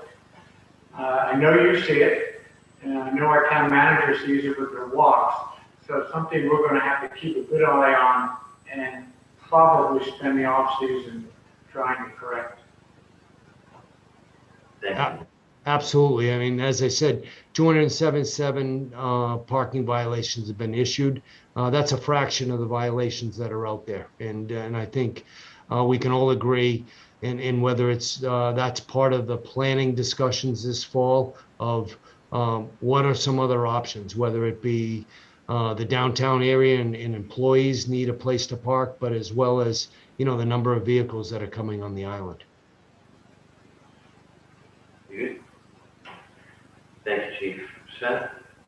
Yeah, just real briefly, I think we should definitely do that on this fall, because I think there are some ideas that have been discussed in the past, but there's separation, like you said, Chief, of employees versus longer term stays and shorter term stays. And we don't want no parking signs everywhere. I can guarantee you that, at least I don't. But we got to have a safe road. The other thing I just did want to mention, since you didn't, I hear you've become pretty handy with a hammer, and I at least want to thank you for all the work you've been doing on the house out on Coast Guard Road and everything you've been working on. So I don't know when you've been sleeping or how it's been, but thank you. And I know it's been a lot of work, so thanks. Good, thank you. Thank you, Sven. Anybody comments from the Chief? Good. I just have two quick ones, Chief. Pete Stover. One is I'm really pleased to hear that you view the fall as a time for doing some planning, because I'm very much looking forward to hearing your thoughts about everything from traffic flow to resourcing and your sort of even aspirational goals for making sure the island is the island we want it to be. The other one is pretty mundane, just anecdotal. I recently have seen a number. I live on a dirt road. Several couples on rental mopeds up and down Beacon Hill, and three different couples I spoke with, just by the way, who seemed legitimately surprised that they couldn't ride, and actually said they hadn't been told. So just to sort of, anecdotes are anecdotes, they're not really worth much, and it wasn't, in any way confrontational. These were all people, old people like me, who were, otherwise I think probably operating very responsibly. Just an FYI. Thank you. Thank you so much for everything. Well, just to touch on that very quickly, we did have new signs that came in. Mike Shea and his team are doing a phenomenal job. Again, it's just really maintaining the day-to-day activity that happens. I think in planning, we can do a better job of posting the signs, having a more facing on those roads when you come down. I don't think some of the placements are that ideal, and we've made note of that. And so those are the type of things I think come this fall, we can be better prepared for next year. And believe me, given everything you're working on, I'm not suggesting that a few riders on Beacon Hill are in any way an urgent matter. I honestly was mostly surprised that they seemed surprised. So, right. That's something to put in our planning bucket as we move forward. Sort of how we let people know, frankly, how the entities renting mopeds let people know what's acceptable and what's not. Thank you, Keith. I think Kristen Bauman here wants to have a comment, and I'll go to 166-2989. But you brought up Mike Shea, and I just want to mention that there's been quite considerable talk on the bulletin board about an errant refrigerator around Clayhead. I want to announce that Joe Bocracker and the road crew did go out and grab that refrigerator on Friday, just so everybody knows. And it doesn't, they know we're down there, but I think that's the one everybody was talking about. And just want to let the public know the refrigerator's coming from Coach Clayhead. Christabel? Will this mic work? Am I good? No, I can't wait to find out. We need into it for Monday. Can everybody hear Kristen Bauman? Hi, I'm Kristen. Kristen Bauman. I'm the director of the Island Free Library here on Block Island, and I'm a resident of High Street. I'm happy to be back in the council chambers tonight, and thank you for opening the door to us. And I just wanted to make a comment, and I don't want to be disparaging towards Chief Monahan, because I think he's doing an excellent job. And hi, Matt, it's Kristen. He and I are building a relationship. Just want to make sure you can hear you. Okay. Can everybody hear Kristen? Yeah, perfect, perfect. Good. Great. Thank you. But I do want to just take a moment, because the council often has been acknowledging Matt and his excellent work that he is doing, and we can agree on that. But I'd like to take a second to acknowledge the work that's being done on the front end of that pipe, the chamber, the tourism council, the rec department, the library, many citizens, many volunteers. We work very hard to attract a family-friendly visitor to Block Island. And so when we hear the chief talking about, let's stop anything goes on Block Island, yeah, that's great. But we look forward to the police department working with us on front-end solutions. And that there needs to be some credit where credit is due. Where Chief Moynihan is coming into a situation where last year was bedlam and families did not travel. It was COVID. And this year the families are back. And that's what we hear on the street. That's what the public is telling many people. So nice to see the families back. So nice to have the families back. So I think that work that's been done, that's brought the family back, that maybe alleviates some of what happened last year out here, should be credited. And so I don't mean that any way against you, Matt, or the fabulous work that you're doing. We also see the difference, but we also know what's happening at the front end of that solution. And so just to take a second and to make sure that gets heard, and to applaud, if I could publicly, everybody on this island. And again, whether you're a town employee or a volunteer or a resident or even just a visitor that picked up some trash today, we thank you. Thank you, Chris.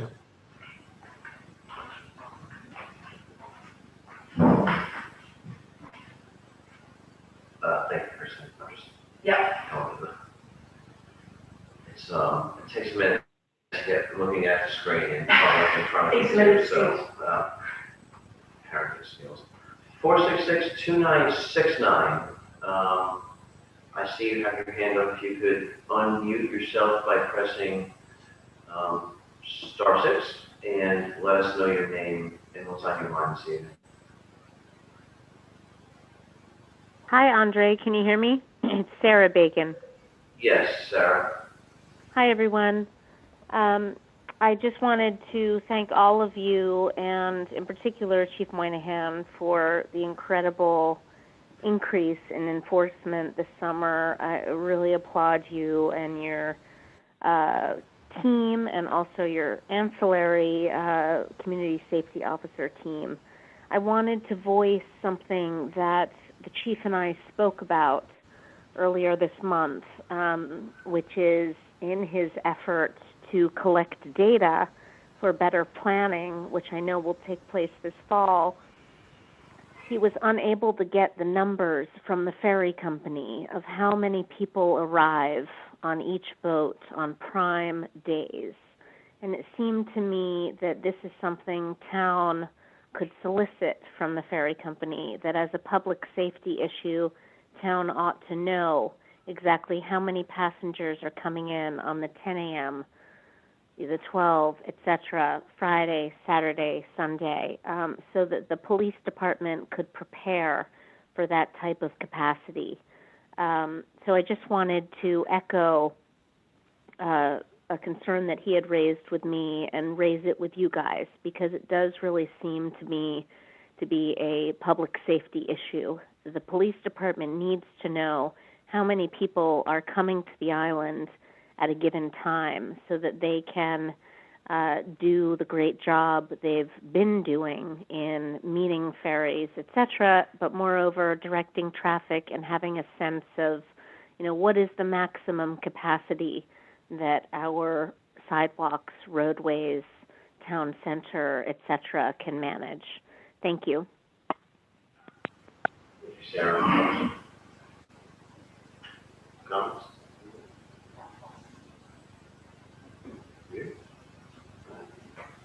Are there any more comments from the public on the police chief's report?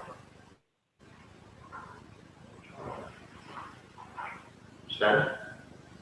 Yeah, Andre, yeah, actually, it's not on the police chief. It was back to the town manager report. So when you're done, I have one quick question later. Good with the police chief's report. I thank you, chief, very much for your comprehensive report. I do want to know how many of those parking tickets Martha Wallace got in Nicholas Ball Park, though. What? Oh, we haven't heard from you in a while. Thank you. Okay, thank you. Thanks, chief. Oh, yes. Can I just say, I just want to say, I don't think you noted that I am on the meeting. This is Martha. I've just been sick today. I haven't been out at all. And I think everyone, just echoing what has already been said, we all appreciate the chief's report. Go ahead. You good? Spending over. Yeah, actually, just back to Marianne for 1 second. Marianne, Mike Shaves, I saw all the guys out today mowing or weed whacking on the side and doing a really good job cleaning up the road. So all compliments. If there's a way that we can contact National Grid or potentially Mike or somebody could take care of it, the snow fencing that National Grid put around at the beach pavilion is not really in keeping with all the work that Mike's doing to keep the roads so beautiful. I mean, half of it's falling one way, half of it's falling the other way. It looks pretty shabby.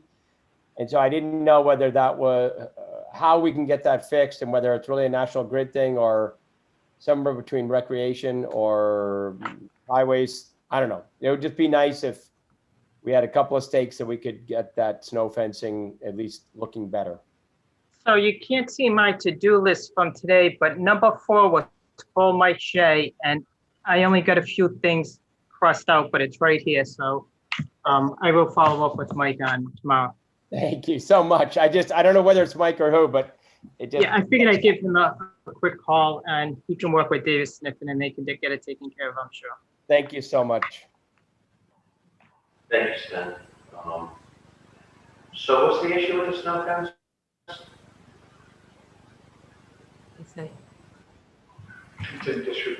I'm sorry, I didn't hear you. I'm sorry, what's the issue with snow fence on the beach? No, not on the beach. It's right on Konek Road. When you go just north of the pavilion, especially where the flagpole is, they put up snow fencing around all of the roses that put in. Rosa Pagoda. Yeah, Rosa Pagoda, and it just literally I don't know how well, I do know how National Grid did it, and I will say this publicly. They must have done just about as well as they put the cable in. So, okay. Anyway, I'm sure Mike Shea will fix it. We will address it. Thank you. Thank you, Chief. Boards, committees, and commissions receive and act on a memorandum of broadband committee request on reduction of membership by eliminating the IT member and the facilities manager positions. Council, there's a memo here. There's a memo in your packet on that. It says the change in the IT to make up the broadband committee should shift. Currently, ex officio members for the IT representative and facilities manager. The seats are no longer needed as IT Freedom Tech is not expected to play a role in the project, and the facilities manager position of facilities manager is vacant, and then there is no immediate plan to fill it. The current expectation is that Michelle Sparrow and Sam Burton continue to attend meetings. In conclusion, please shrink the membership of the board, eliminating the ex officio seats for the IT and facilities manager. Any comment on that, Marianne? No, I don't have any comment. Council, any comments? I'm fine. Take a motion on that? Or can we just keep it the way it is? Way it is. Marianne, what do you motion? No. I may move into the council chamber. I'm having a difficult time hearing you. I'm sorry, what did you say? Join us. We miss you down there. Do we need a motion on this to reduce that, or is it okay the way it is? I think we need a motion since it says receive and act on. I make a motion that I see Amy Lane from Finance and Broadband has her hand up. Amy? It sounds like you've resolved it, so move ahead. Yes, we do need a motion. Okay, I'll make a motion to eliminate the IT position of the facilities manager from the broadband committee. Second. Official members from the broadband committee. Second by Mark. All those in favor, Sven? Aye. Martha? Aye. Mark? Aye. Pete? Yes. I'm in favor, motion will carry 5-0. Next item on this. Thank you, Amy.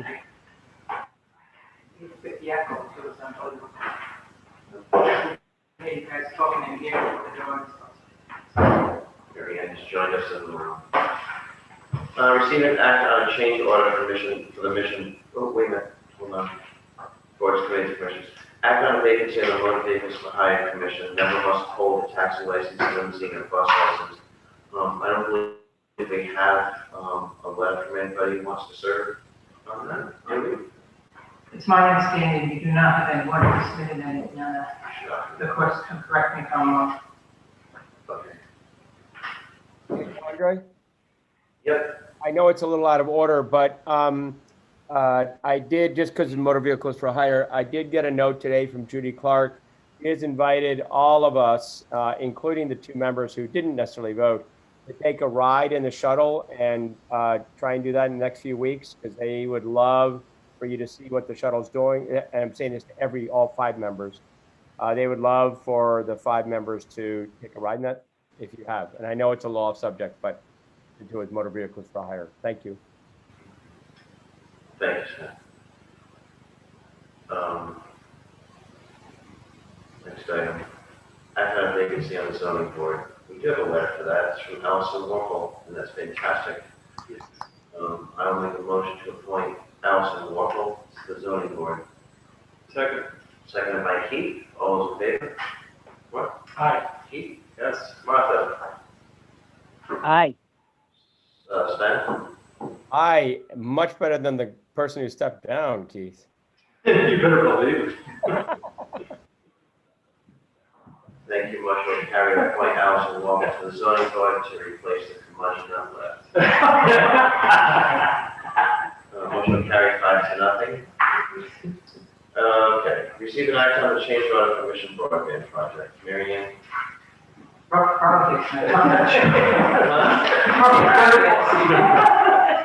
So what's before you this evening is a change order number 3 for Mission Broadband. For about up to 500 hours in the amount of $200. As I explained to the council in recent meetings, with the transition of the IT department to Freedom Tech, the previous IT team was very much involved in broadband, and I think it's in the best interest to continue that team involved with the broadband project since they have the historical knowledge and the experience to where we are with that project as of now. So Mission Broadband has agreed to take on the prior IT folks as a subcontractor to continue on with this project. And we all think this is a great solution. And we recommend that council approve this change order as presented. Thank you. And we should have done this, Martha and public. Mary Ann just stepped into the council chambers. Can you hear her well enough? Yes. Okay. Any comments, questions about this item? Good. You good? All right. Kristen. So, the community anchor institution, the CIA network, you know, the internet is heavily used in the building that I run and, you know, slowed up this week and internet, the Wi-Fi got dropped, and perhaps that's a different conversation. But I think for this conversation, it's who's my contact for that? Is that what this change order will do? Create someone that I can contact? I had no contact for that without Michelle Spiro on board. She was always the liaison there. And so will this change order provide me with a contact? Will it be, a smooth transition? Are we losing any services? Are we gaining services?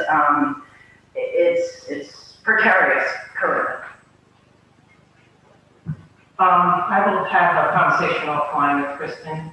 This is the first time I'm hearing of this. But also with that said, there's been network problems everywhere on this island in recent weeks. And it's my understanding, with the increase in people on here in the summer, that this is not unusual. I had the same problem at my own house. So I'll be happy to discuss this with Kristen offline and bring Amy Lanes into the conversation too. That's a fine solution, but is there an answer to the question? Will Michelle Spiro be our contact and can we work with her? And the fiber should work whether there's 10,000 people on this island. That's a separate network. That is not how the fiber network operates. That is not what we built. That's not correct. It's fiber. It's what we're paying $8 million to put into every home. It should be working. And correct. But no, it should not be overloaded. And we always call Michelle, and she or that team troubleshot for us. And so I'm just wondering what the path is. Do I call Ocean? Will Michelle, and that conversation we can have offline. But I think it's what you're talking about now, so I don't know why we have to go offline. We're talking about an adjustment of price, right? Yeah, this is a change order for Mission Broad. So didn't you, just so you know, Kristen, you had Michelle, didn't you have a tech right now that wasn't Michelle the town? Yeah, that's why I want to have a conversation offline. The library wasn't included in the specifications. My understanding, they had their own technology folks. So I'm a little confused, so I would prefer to have some. The library employs their own technology team. We are also part of the CIA network, which is run by the town, and we've always used Ocean and Michelle Spiro's team for that network. Those are two different things that go on. We have a technology team, like the town has a technology team that keeps computers going, tells us when we need a computer upgrade, upgraded our routers for the Wi-Fi so that the fiber network, which is separate work, works in the building. So there's two different roles there, two different jobs. Yes, we have our own computer team, but we rely on the town's CIA network and providers and staff to keep that network running. Give us an Absolutely. We'll get you answers. Thank you. Anybody else? Questions on the topic? I don't see any from the attendees. See anybody else in the room? Council, good? Yep. Next item on the agenda is to, Do you need a motion for that? Yeah, please. I'm sorry, I'm just pulling this up.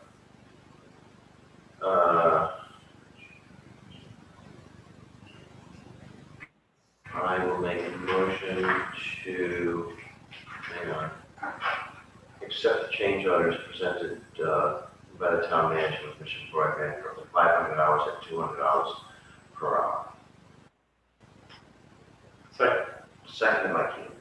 All those in favor, Mark? Aye. Keith? Yes. I'm in favor, Martha? Aye. And Sven? Aye. Motion carries 5-0. Thank you all. Next item on the agenda is receive and act on discuss and act on the abilities and conditions under which municipalities may take private property for public health and safety. Who's leading on that? There's my understanding, this was put on me by the council. Kathy Morley did provide a memo, and it's my understanding, the council still wanted that on the agenda. The council. Yeah. Well, I requested it actually, for what it's worth. So keep one. And you know, I don't think we need to spend a lot of time on it tonight. I thought Kathy did confidential legal memo on the subject of eminent domain and the statutes in Rhode Island. But Mark had raised this as a potential strategy. While I thought the memo was fine, I wanted to put this. I think this gets rolled into a lot of conversations that we might be having as next year comes along, and wanted to make sure A, it stayed in front of us, and B, explore the idea of whether there is someone with these cases are so unusual, whether there's someone with actual subject matter expertise in carrying these kinds of matters forward on behalf of towns, because I know they are highly technical.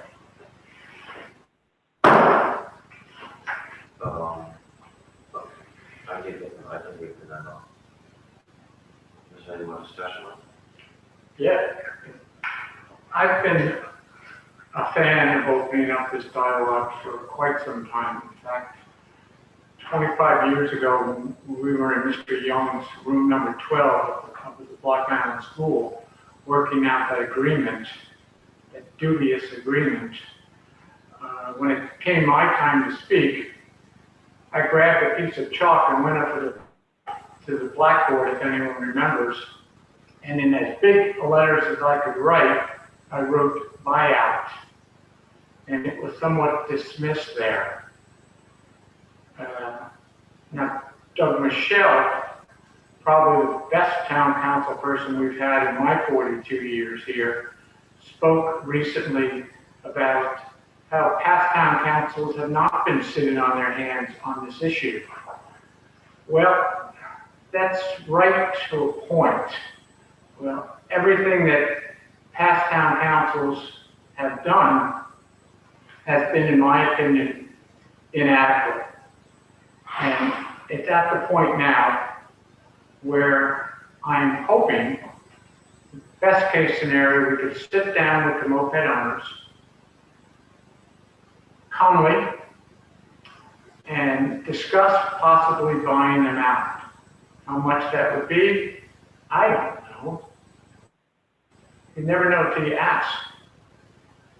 And the other option for that is the taking by eminent domain, which happily I found out that we can pursue because of what's stated by our town solicitor. It would eliminate an identifiable public harm and/or correcting conditions adversely affecting public health, safety, and welfare. So we have the legal explanation on whether we can do it or not. And this is something that the town and its taxpayers would have to embrace too. I've witnessed this town purchase vast amounts of open space to the tune of almost 50%. And I can hug a tree with the best of them. And I'm in favor of that. And we have gone into millions of dollars in debt for that. I think it's time we strongly consider the possibility of buying them out for safety purposes, yes, but also our quality of life. Thank you, Mark. Can I just one more thing, please, Andre? I think I wanted, I asked for this on the agenda so that, you know, I think we all 5 of us have a seriousness of purpose about this issue. And you heard from Matt, I heard from Mary Ann about the work that they're doing. I heard from Kristen about the general work in the community about, you know, sort of Block Island we considered earlier being what we want it to be. I do think that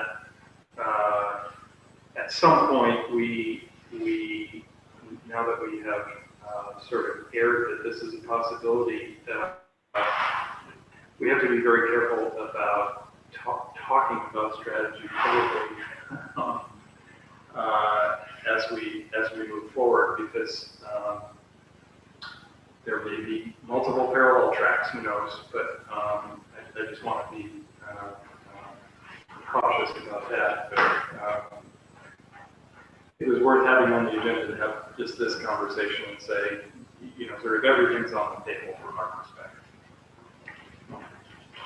When you sit there and say some certain person is the best town councilor since the 80s, you're putting down every single town council and every person that's served since then.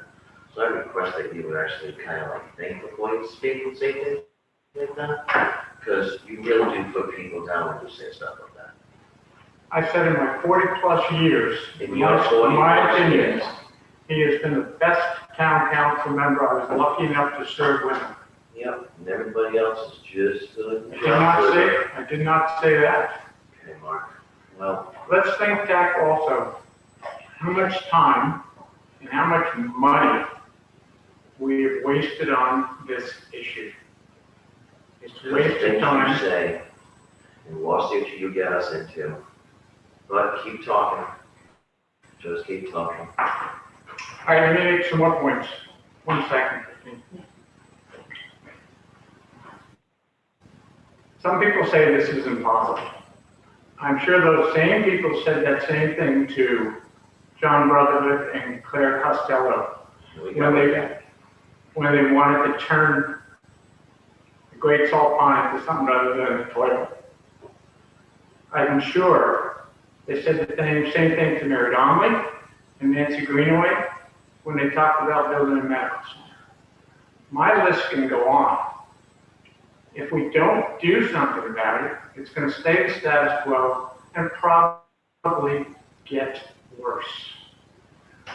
You're in that seat, I'm in this seat, Keith's in his seat, Mary Ann's in her seat, the chief is in his seat, and my other two colleagues, because of this issue more than anything else.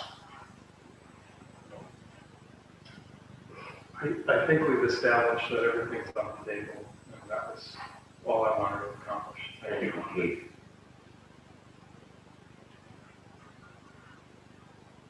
Kristen? Forget what you were going to say. No, I think it's a scary agenda item, and I don't know what's on the table.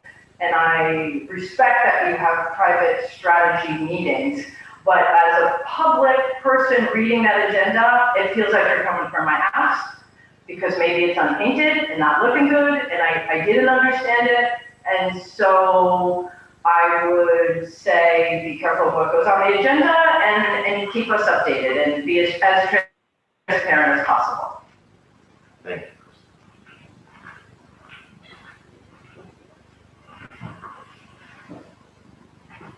I kind of don't know where that came from. Is your house a safety or health issue? I don't think so. I love your house. Some people might see that.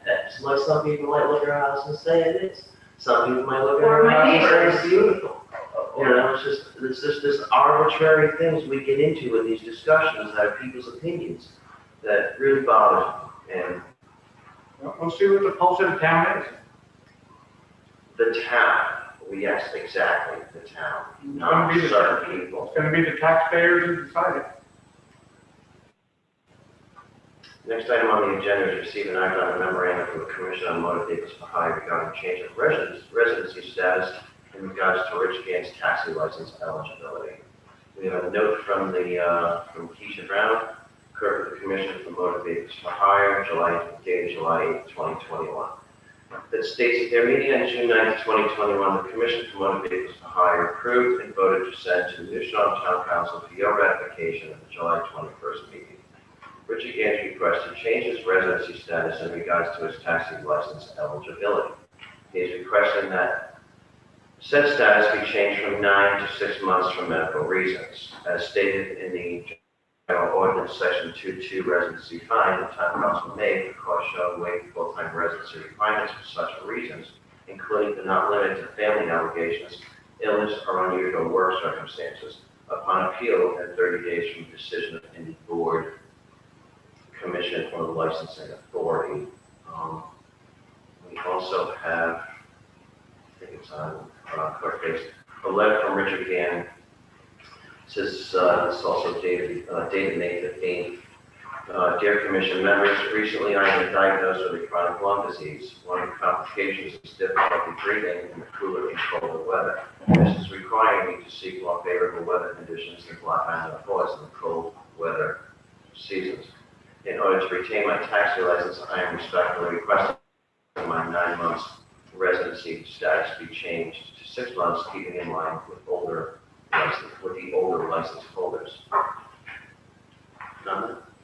I am going to recuse myself on item 9. And I'm still Martha will also.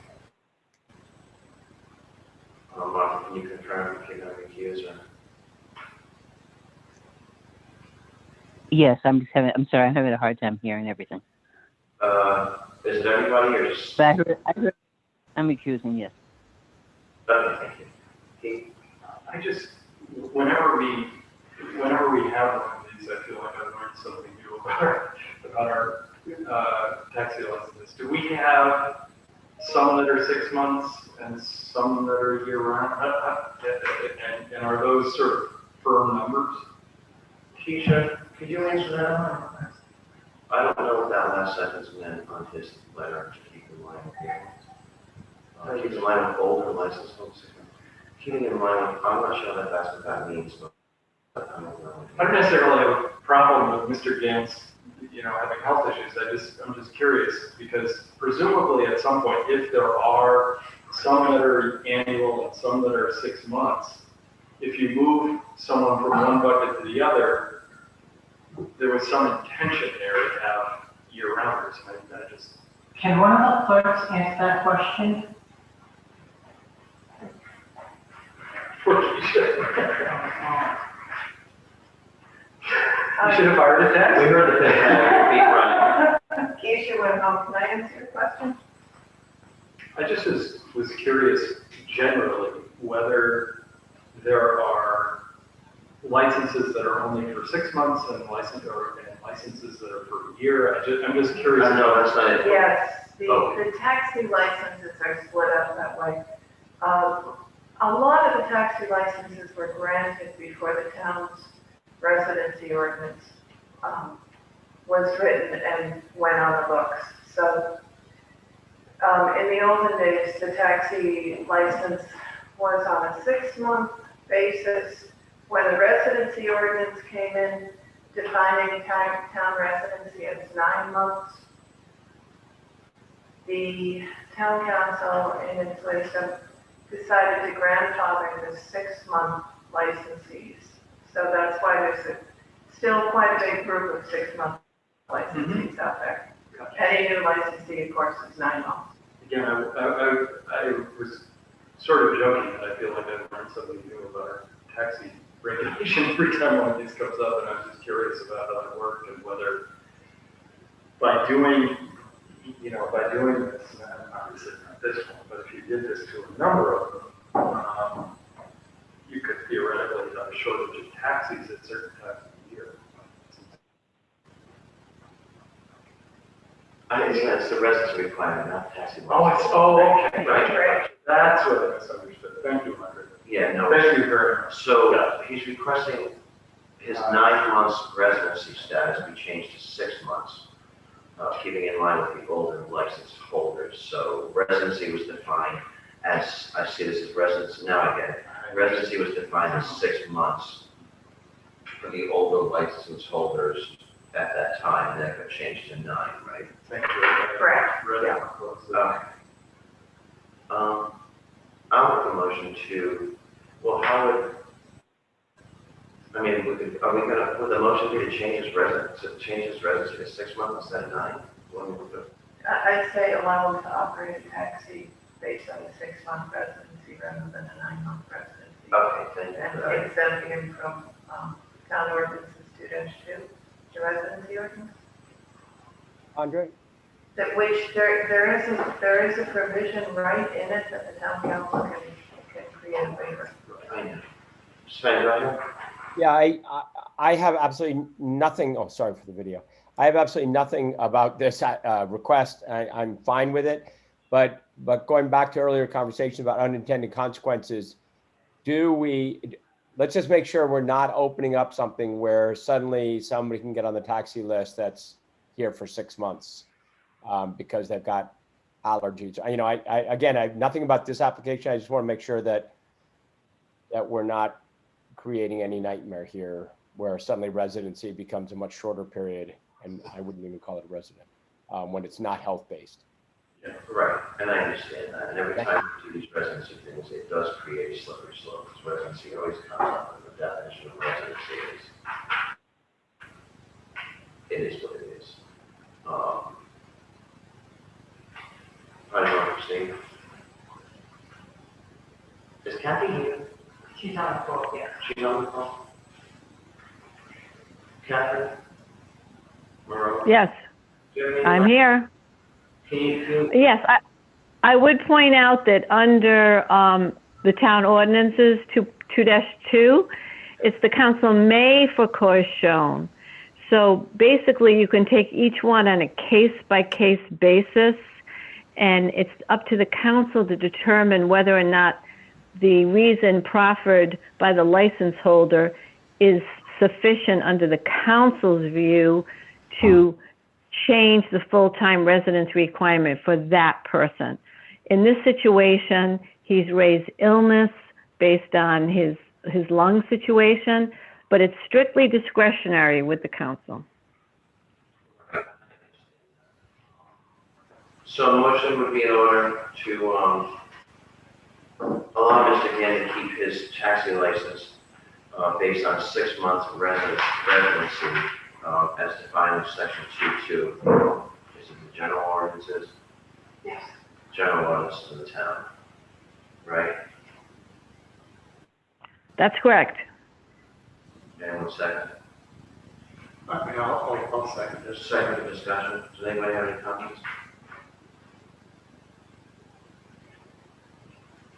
You know, one of the problems when we discuss this, it seems like literally every time there's a compelling case, you know, for the individual, or at least an arguable case presented. But I do worry that, you know, the principle behind the taxi licenses, as I understand it, is they were originally designed to give people who were islanders an opportunity as they grew older to earn some money with the taxi license, right? I mean, isn't that that was kind of the tradition, right? The old fisherman. Yeah, the old fisherman. So I do worry about the slippery slope, as you say, or the kind of the individual circumstance leading us to making, to a de facto policy that these licenses are not for, the year-round population, but for people who are only going to be here for 6 months. And I don't particularly like that.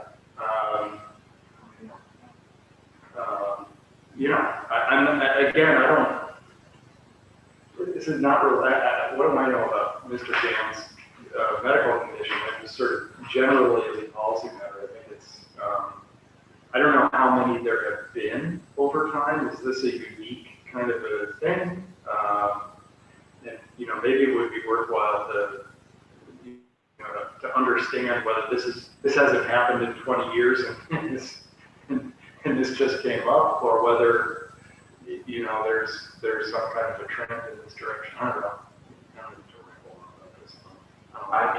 I haven't seen one of these requests in many years. Molly Fitzpatrick. Have we ever had a request Councilor Chris.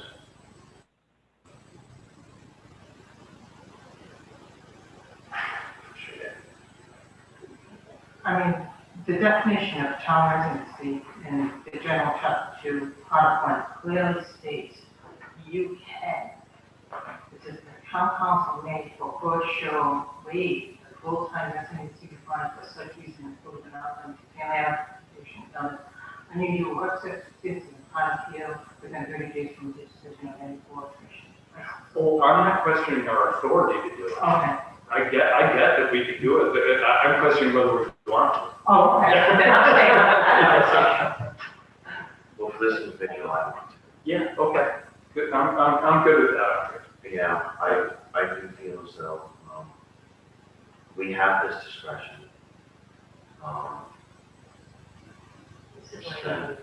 Yeah, Andre, I was just gonna say, if I can, I was just gonna say that this is a recommendation from the Motor Vehicle Hire Commission. And we, we look to them to be somewhat the experts in this. So I think if we want to ask a little bit more definition and discussion regarding residency and histories, we can go back to them and just say, hey, for clarification, if we want to do that. But it is one of our committees that have more expertise than I sure do. And I guess, we can either go and ask them for history or make a decision. I'm perfectly comfortable voting on it. I just thought it was an important issue to raise because Oh, it's my slippery slope comment, same thing. Yeah. I'm certainly not trying to give Mr. Gay a hard time. No, I understand. I think everybody else would too, because this residency requirement comes up a lot. Yeah. I mean, we've been accused of, in the past, playing favoritism. I think that's what you're. Yeah, I think the intended purpose of the taxi license is to give, as you say, the older fisherman, or the person who has just retired, or something like that, an opportunity to a year-round resident, an opportunity to earn a little money makes sense to me. I just, not apropos of Mr. Gann, but sort of like that policy. So, I guess this discussion is worth having because it perhaps sends a message that we're going to be careful about these things. I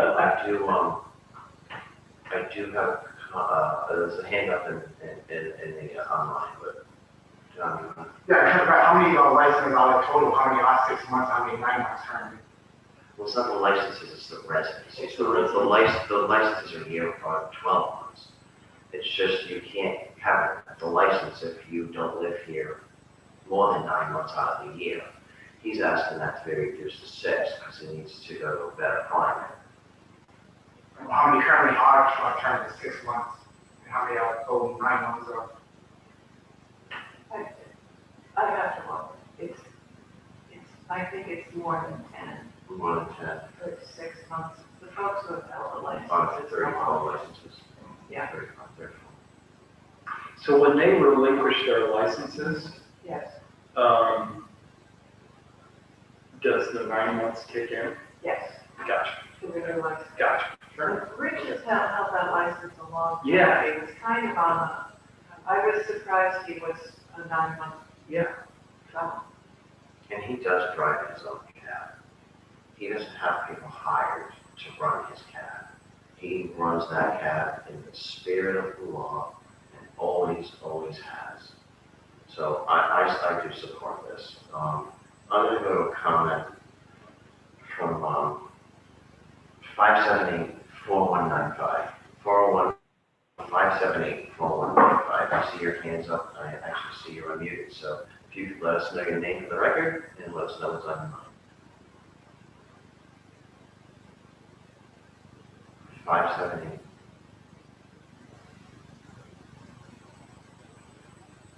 Uh, 5 seconds. The number disappears. Okay, there. You're on the. Andre. Yes. Andre, Yes. can you hear me? I can. It's Rich Gann talking. I was wondering if anybody had any questions? Okay. I don't know if anybody have any questions for Rich? This was done in the past for another license holder. I don't know if you know that, you're aware of that or not. I'm sorry, what? This was done for another license holder in the past. They requested relief from the 9-month requirement and it was granted to them. I don't know if the commission, if you guys know that or not, but it was done in the past. Appreciate that, Rich. And like you said, I've held a license for 25 years and I'd like to continue to hold it, but I have no choice in this matter at all due to my condition. I'm sorry to hear that, Rich. You know, wish you the best with that. Does anybody else? Comments? Rich, thanks for calling in and clarifying or calling in. Motion been made. Thank you. You're welcome. Motion has been made and seconded. All those in favor, Stan? Aye. Keith? Yes. I'm in favor, and the motion will carry 3-0 with the abstentions of Councilor Manuel and Paul. Actually, Andre? Hey, Andre. Go ahead, Martha. Martha, go ahead. Yeah, I just want to say something, and I'm basically repeating the same thing I said back along about the planning board and the houses, and this is a small place. We know people, and I feel like I'm listening to a city council sometimes. And I think we need to get back to who we really should be and who we are, and that's all. Thank you. Thank you, Martha. I don't know whether that was apropos to me. I just was trying to learn how these things work. I wasn't, I thought I was talking about Mr. Dan. I was curious about how the licenses work. No, I understand. It was clear. It was clear that I had not made clear to you, and we need to do a better job about that. But I'm still thinking about the planning board conversation as well. Thank you. Thank you, Martha. Actually, Andre? Yeah, just real briefly, in the fall, I mean, this is such a hard time of the year, and between Brad and Judy and everybody on the motor vehicles for hire, everybody's so busy, and Mark and Martha. I would love to almost, have a discussion with motor vehicles for hire about just sort of that structure, because to be very frank with you, I know relatively little about it, and I think I know people. And so at some point on an agenda item, I'd love to just have a dialogue with the Motor Vehicles for Hire Commission about things like residency, things like wait list, just so we can chat about it. Because I think I've never discussed it this much in my life, and I think that's going to continue for a little while. So maybe September, November, December, something like that. Thank you, Stan. I was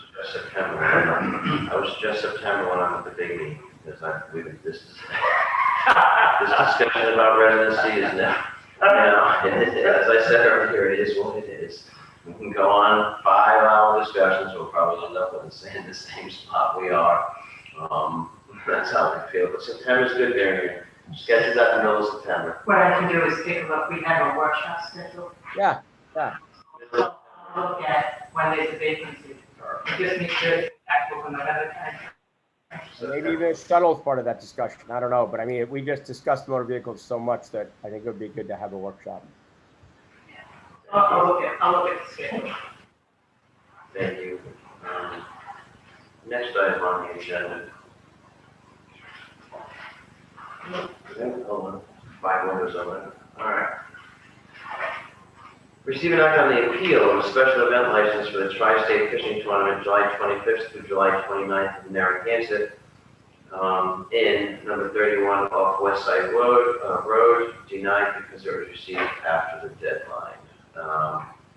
Right after that, I am going to make a motion, then we can discuss it after, to grant a special event license for the Tri-State Fishing Tournament at the Narragansett Inn for July 25th to July 29th. And I believe this was, what is that? What is the end of that? It's provided, the Porta Johns are in order and the police is all in good. It's all in good. I second it. Seconded by Sven. All right, is there any discussion? It's just one of those things. It's an administrative thing. It was put in after the 30-day notice, and if that happens, then it has to go to the council for approval. Unfortunately, as part of the tri-state tournament for special event license. Motion being seconded. Any comments? I don't see any from the council. No from none from the public. Motion made second. All those in favor? Sven? Aye. Keith? Yes. Martha? Aye. Mark? Aye. All right, motion will carry 5-0. Maybe we'll get t-shirts this year because of that. Who knows? Maybe we'll get fish. We got something to go fishing for that. Next item on the agenda is receive an act on request for town sponsorship for fundraising events. Can we do these as a block? Please. Please. Yes. Can we do these as a block? I don't see why not. So receive an act on request for town sponsorship for the fundraising events. Block Island Fire and Rescue outdoor screening of Jaws, which I believe is actually on the water at the Block Island Club, August 3rd from 8:45 until 11 p.m. at the Block Island Club, Corner Road. Block Island Health Services, National Alliance on Mental Illness, Block Island 5K Fun Run on August 7th, 2021 at 5 on Crescent Beach.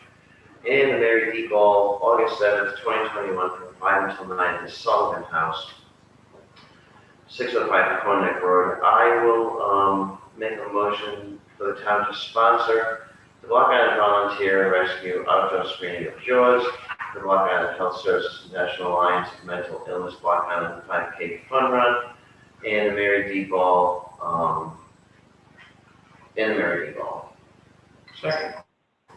Second by Mark. Discussion? Seeing none? We'll get there.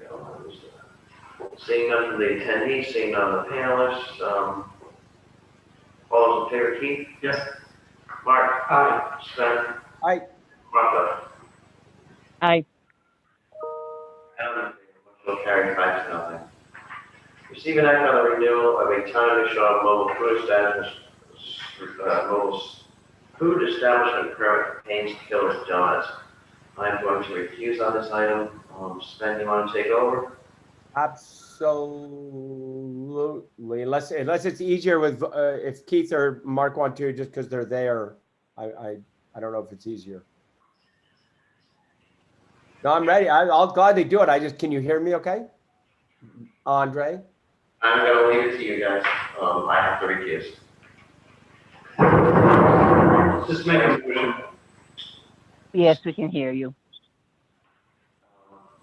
Can you want Sven's asking if you want You want me to do it, or can you hear me okay? I can do it, if you can hear me. Go for it, Sven.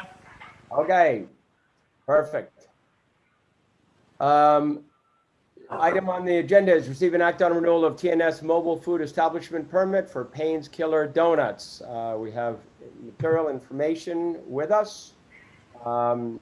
Any discussion from the council members? Basically, they're just renewing. No, but I'll second your motion. I haven't made it yet. Any discussion? Good. I make a motion to approve the renewal of the Town of New Shore mobile food establishment permit for Payne's Killer Donuts. Seconded by Keith. Any questions? Any discussion?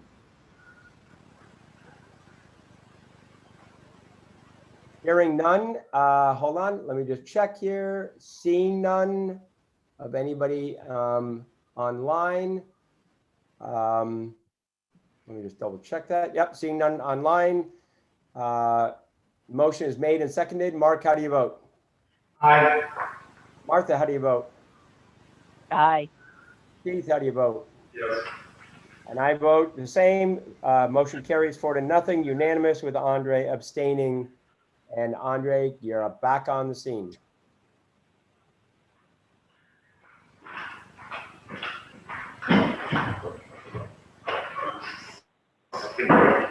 Someone's gonna kill themselves in here. All right. Receive an act on 2021 game license application from Maldo's Bakery Games. See, you guys are here for that. All right. Let me just pull it up on. This is the one that had some troubles previously. Okay. Stephen Popper's here? Yeah. To talk about this? Yeah. What previous problem was it? What's that? There was no previous problem. It's just that I heard somebody say there was a previous problem. No. I heard it. Yes. Oh, no, this is it. When it came up last time, it was passed over because there was just some questions, and I think Stephen's here. So perfect. We just found out yesterday from Jen Brady, and we're just there for yesterday. That's all. Yeah. Yeah. So we just was wondering if it could be taken to the next meeting, if it's possible to, to figure out what's going on. It's just a kid's game. So we have, right there, but we received, this was one that was the carousel, and that is not considered a game. And that's what we had expressed to Mr. O'Neill, Jen did some time ago. We did, and he brought it was games. We said, let's follow up with our land use attorney. We sent him a picture. He looked at it. He said it's not a game, it's a carousel, and it's not allowed by zoning anywhere in town. So I recommend the council not approve this gaming license because we still maintain it's not a game, it's a ride. And it is not allowed by zoning to have that carousel anywhere in town. And that's in one place. And that's based on nothing from. It's appropriate. I mean, it's just a kid's ride. It's no different from if you have a motorcycle game inside and kids riding. It's the same thing. And there's only for little kids, it's under 60 pounds. It's, I mean, what we're trying to say is that we would like this discussion to maybe go further. If you guys can come down, check it out, look, watch the kids' excitement, and maybe you can tell them no, that they can't ride it. I don't know. But, that's basically where we're at. I mean, it's not like, it's anything abrasive or anything to that effect. It's not, it's a game. We've talked to the guy that we bought it from. We've talked to the Bell's guys that used to work for Champlins. They have the same opinion with it. I don't know.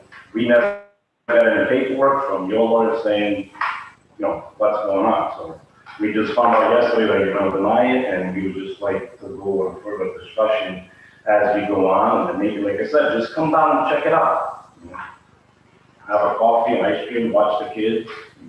Do we have any memo from anyone? Right, I get correspondence from Bill Maker and people want to. Do we have it? I know you can have it. I'll be happy to get it from you. Because we just received it also. We had a verbal from Bill Landry and we're going to cut from the road, we asked for something like that. What if this carousel room inside?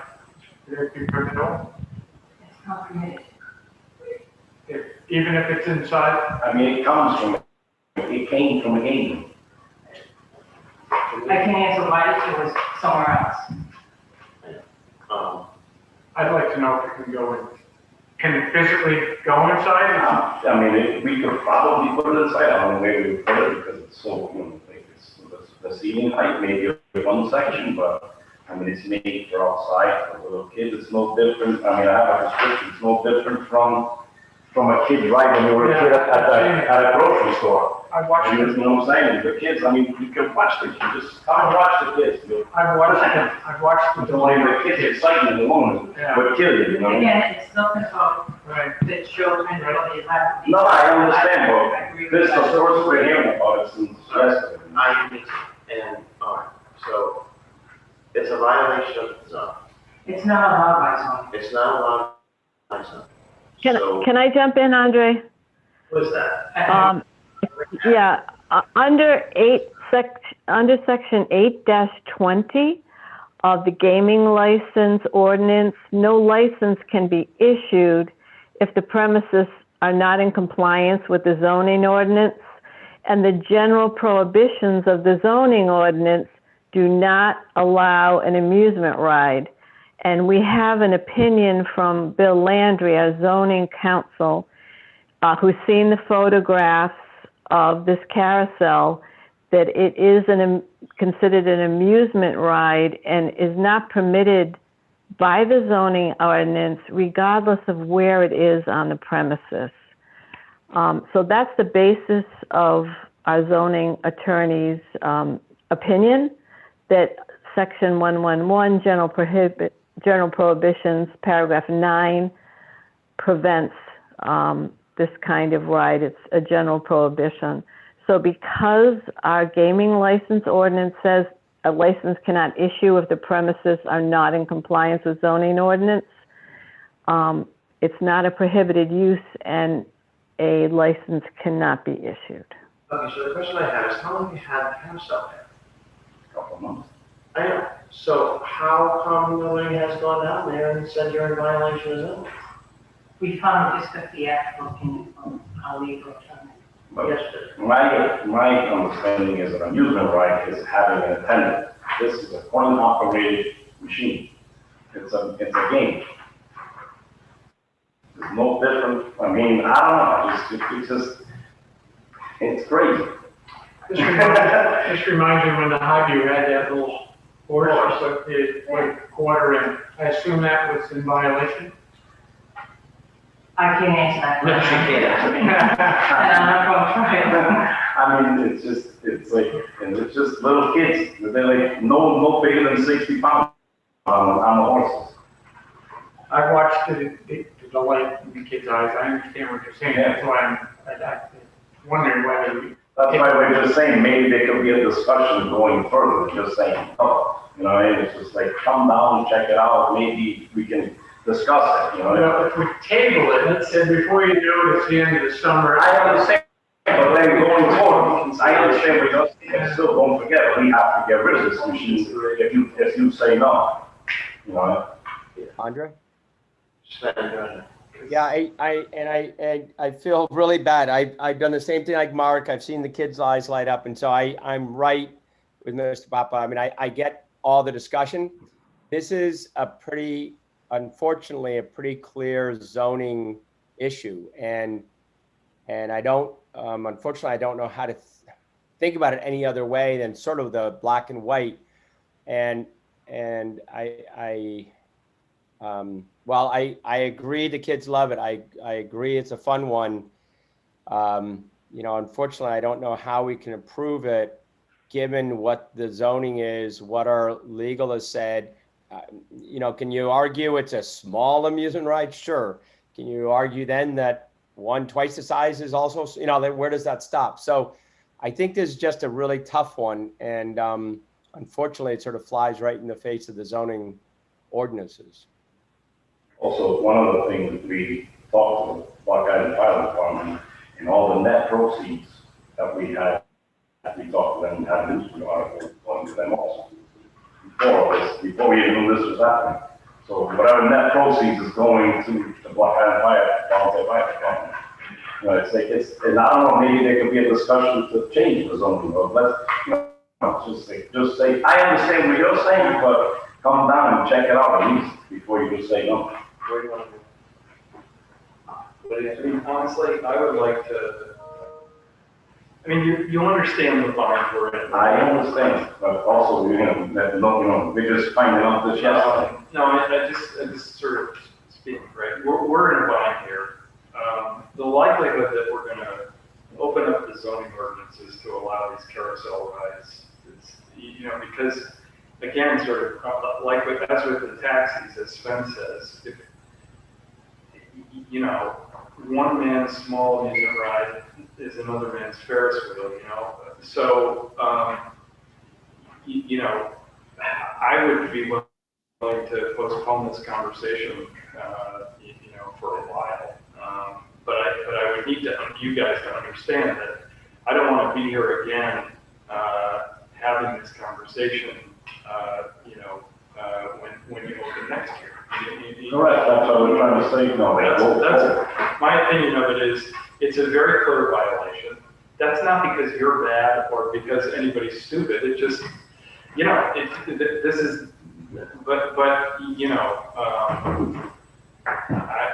I would say we could deal with this at a meeting in September. That's fine, then that gives us time if we have, if you deny it, I just don't know, it's just like, I mean, you gotta come and see the kids and tell them, it's just, it's insane, right? I mean, it's a kiddie, right? I'll say this, start taking my measurements for the Grinch costume. We already have. It is just that. I mean, I've been in that office with Mary Ann citing other notices of violation, and now we've addressed one. I think we should act on it tonight, yes or no. And I think it's clear, sadly, that we can't grant this. Or sadly. Is it your opinion that this is a clear violation of the zoning ordinance? I I don't have numbers in front of me that describe that. And what I'm saying is that Mr. Popper over here is saying he's just learned of this yesterday, but we had this on an agenda and we kicked it down the road, so I don't know why he's just learning about this. We didn't get a letter, we didn't get anything, we got a phone call yesterday afternoon at 3:30. Here's where I fall on this. What? Here's where I come up on this. I know. I was advised many years ago, as a very young town manager, you always take the advice of your solicitor. So you have to solicit. But the carousel's been there for months. Nobody has said. What's that definition? It's been there since Memorial Day weekend. And the thing is, nobody has said anything on that. Well, zoning and whatnot, like Edgar's saying, we have an opinion but I just think that when it showed up, somebody should have gone to Mr. Popper and said, you shouldn't have this here. And now we're in this situation where it's got to come to the council when this should have been done administratively. Oh, we can't. Now I'm saying you didn't do it. There's no zoning official. This is he's coming before you with a gaming license. When this came before you back in July, we said, if I'm not mistaken, we said at the meeting to table this because we do not think this is in compliance with zoning. But did anybody send anyone ever saying that? I need to check its that. Yeah, the building department should have sent him a letter saying this is not this is a violation of zoning. And now it's before us, and we're gonna make a decision. Well, I just think it could have been done administratively. I'm sorry, I haven't been able to hear this very well. Has no letter gone out? Is that what you're saying? Sorry, Martha, we can't hear you anymore. Go ahead, Martha. I'm sick of letting you next to my computer. You're blaming everything on technology. My question was, has a letter of violation gone out? No. No. We just received confirmation from our attorney that it is a violation. So what we would normally do is we would not just automatically issue a letter of violation. What we would, in this case, it's the gaming permit that's before the council.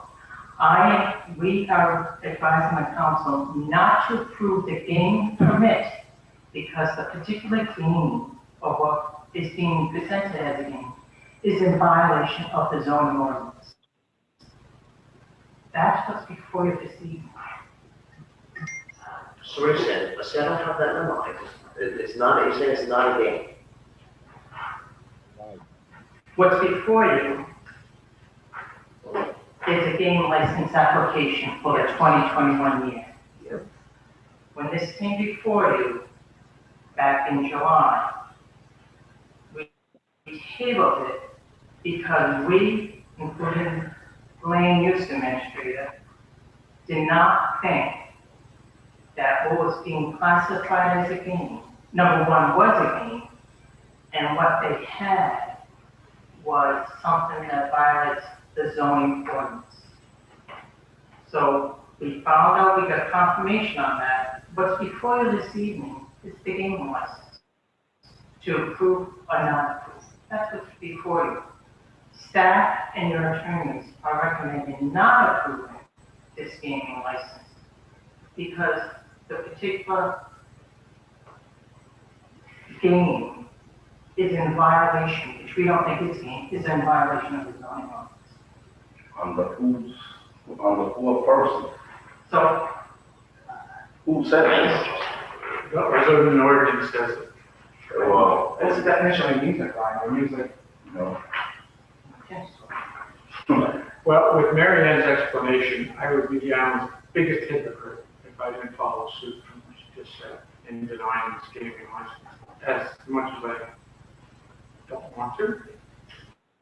Unfortunately, I would. I have a list of other notices of violation out there that I want to see addressed, and when they're addressed, I'm looking forward to immediately voting on them.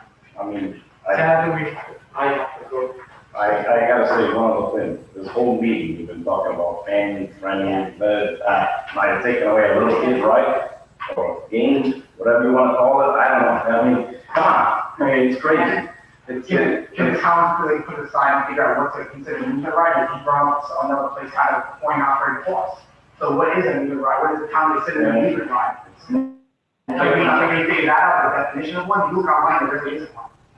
Like I said, most of it's paid by somebody, this and that, and I mean, it's a self-serve machine. So here's what, the way I understand it. If you have games, if you have Pac-Man, you gotta get a license, right? Yeah.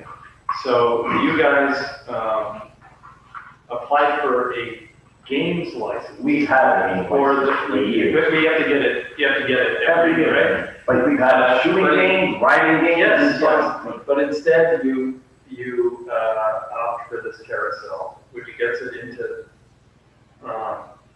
wait a second. I get that Pac-Man's a game. I get that the motorcycle thing where you You're sitting on it and riding it. but this isn't a game.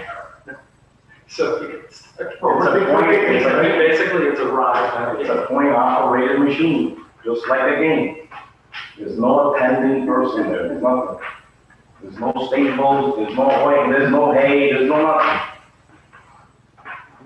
Unfortunately, I can't. It's serious. Andrea, Inside, no problem, take a vote right now. I was just gonna say, unfortunately, there are things in our zoning code that aren't permitted. So putt-putt golf courses and a lot of things. And unfortunately, this is one of those things that's not permitted. And, I'm sorry that they didn't know that when they put the machine in. I'm with Mark. I've seen kids happy on it. It is a fun thing, but it's sort of one of those things that's not allowed. So I don't know how we can do it. And so I guess I call the vote. I mean, this is a tough decision and it stinks, but I think we should call the vote. Does the town have a list of things that are not games or approved that they don't allow now? Yes, and this is on that list. Yeah. Yeah, as we've been told by our solicitor, two solicitors in our town manager. Carousels on the list? That particular item falls into the criteria. I can't see it's an amusement, like, I don't see any funny folk there, I don't know. I'd like to call the vote. Call the vote. Well, I would just say, I think that is the crux, that you have an opinion that it's an amusement ride and you have an owner that thinks it's a game. So it's maybe not as clear. And I respect what the town manager, Mary Ann, says, that we listen to the attorney, but it's okay to have differing opinions. There could be another attorney. My guess is there's going to be another attorney who says it's a game. So I just want to say, I don't think it's as clear. I don't think the zoning ordinance says you can't have a carousel, right? That's not what we just heard the zoning ordinance says. And so the decision is this a game or is this an amusement ride? And I don't think that that's been clear tonight. All right. Thank you. Sean McGarry. I see you have your hand up. Sean. Thank you, Andre. The way I understand it, this applicant's just being informed tonight that he's in violation of zoning law, and his license is going to be denied for that violation. I think he has the opportunity to appeal that decision, and I don't think you can act before that decision has been, that violation has been issued either, unless you're planning on issuing the violation and then following it with that. And then he has an opportunity to appeal to the zoning board. And, I think in fairness to the applicant, you need to allow that process to play out. Thank you. Well, this is about a gaming permit, not a zoning violation. Yes, if I could, Andre, there's no notice of violation that's issued. The applicable ordinance says that no license shall be issued if the zoning officer determines that it's not in compliance with the zoning ordinance. We have an opinion from zoning council saying it's one of the general prohibitions under paragraph 9. So that's different than if the town had issued a notice of violation. That would be a situation where that could be appealed. But this is a situation involving whether a license should issue. So can you just read Kathy, can you read the zoning reg on this? Yes, I can read it. Hold on. I was not the one who gave the opinion on this, so don't shoot the messenger. That was zoning council, but I can certainly pull up the zoning regulation if you give me a minute here. Hold on.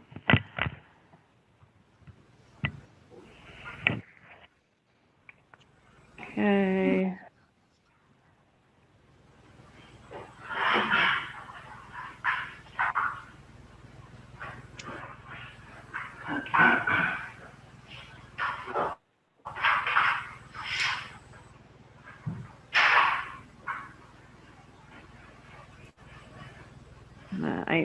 Hold on, my computer is not being cooperative right now. Well, I guess it's just what I said. I guess it's just what you said is that. Okay, I have it. It is zoning ordinance general prohibitions is number 9, amusement parks or rides, commercial rifle ranges or field houses. And that is one of a list of 21 general prohibitions under the zoning ordinance. And according to Attorney Landry, what he saw in the photographs, in his opinion as zoning counsel, was an amusement park or ride. So the gentleman never came and looked at the thing, you just looked at a picture? It's a ride. I can put a picture in.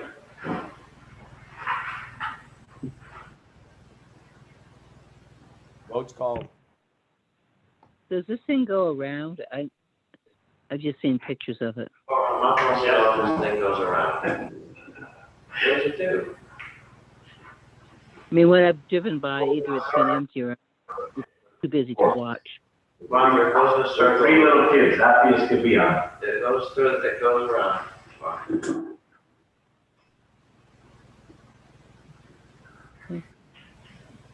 Anybody? Can my motion, I'll make a motion. Can it simply state to deny the gaming license application to Aldo's Bakery Games for a carousel because of zoning board's council's advice?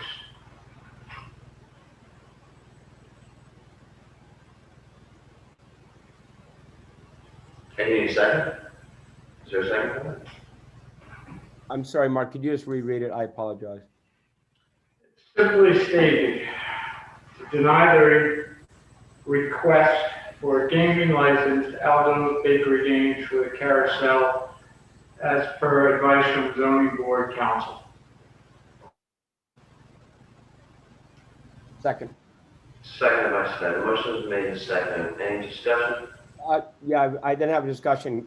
Marianne or Kathy, if we deny this license today, but tomorrow they bring in, because it was discussed, a Pac-Man game or some other game, that license is still available? Because we all know the licenses are limited. And I don't want to hurt Mr. Pappas, you know, by suddenly not being able to renew a license. Can you help me, Kathy or Marianne? I would have to know what the status is right now of his licenses. That's something we'd have to check out with the clerk's office. This license has been in that building since the 80s. Yeah, absolutely. What I want to make sure, Mr. Pappas, sorry to be talking from the computer, is that this doesn't hurt. That's something, this doesn't remove the license and then we have a battle to get it back. Because I think it's more about the item itself than it is about the license. You guys have been great. The games you've had in there have been great. This one just happens to be a little out of bounds for zoning. Under 8-18 of our ordinances, no more than 2 licenses shall be issued for one establishment, business, or premises. So I guess my real reason I'm asking that is if they come next meeting and get on the agenda to do a license for quote unquote Pac-Man or some other game, then they can get that license. They just have to switch over to that game. Is that correct? As long as there's no more than 2 licenses issued for that establishment. Right, which is in this case. Pac-Man Village.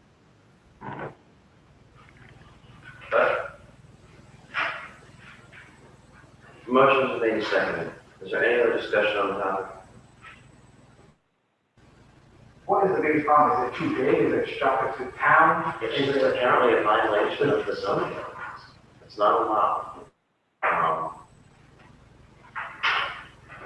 As Kathy said, amusement grounds, right, Kathy? Amusement, right, amusement. A guy, an attendant, you get a ticket, you move to the county.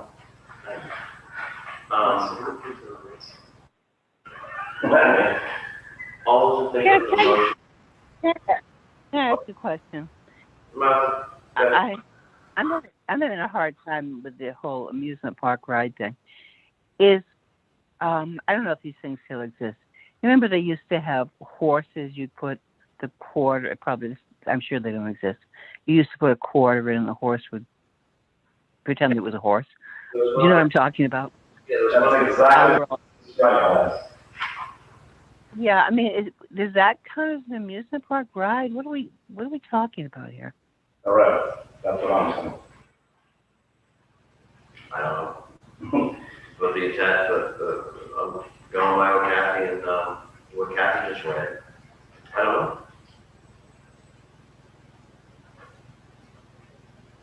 I mean, if the council's absolutely, you know, and nobody wants to hurt Mr. Papa. So, I mean, we're all trying to figure out how to deal with it.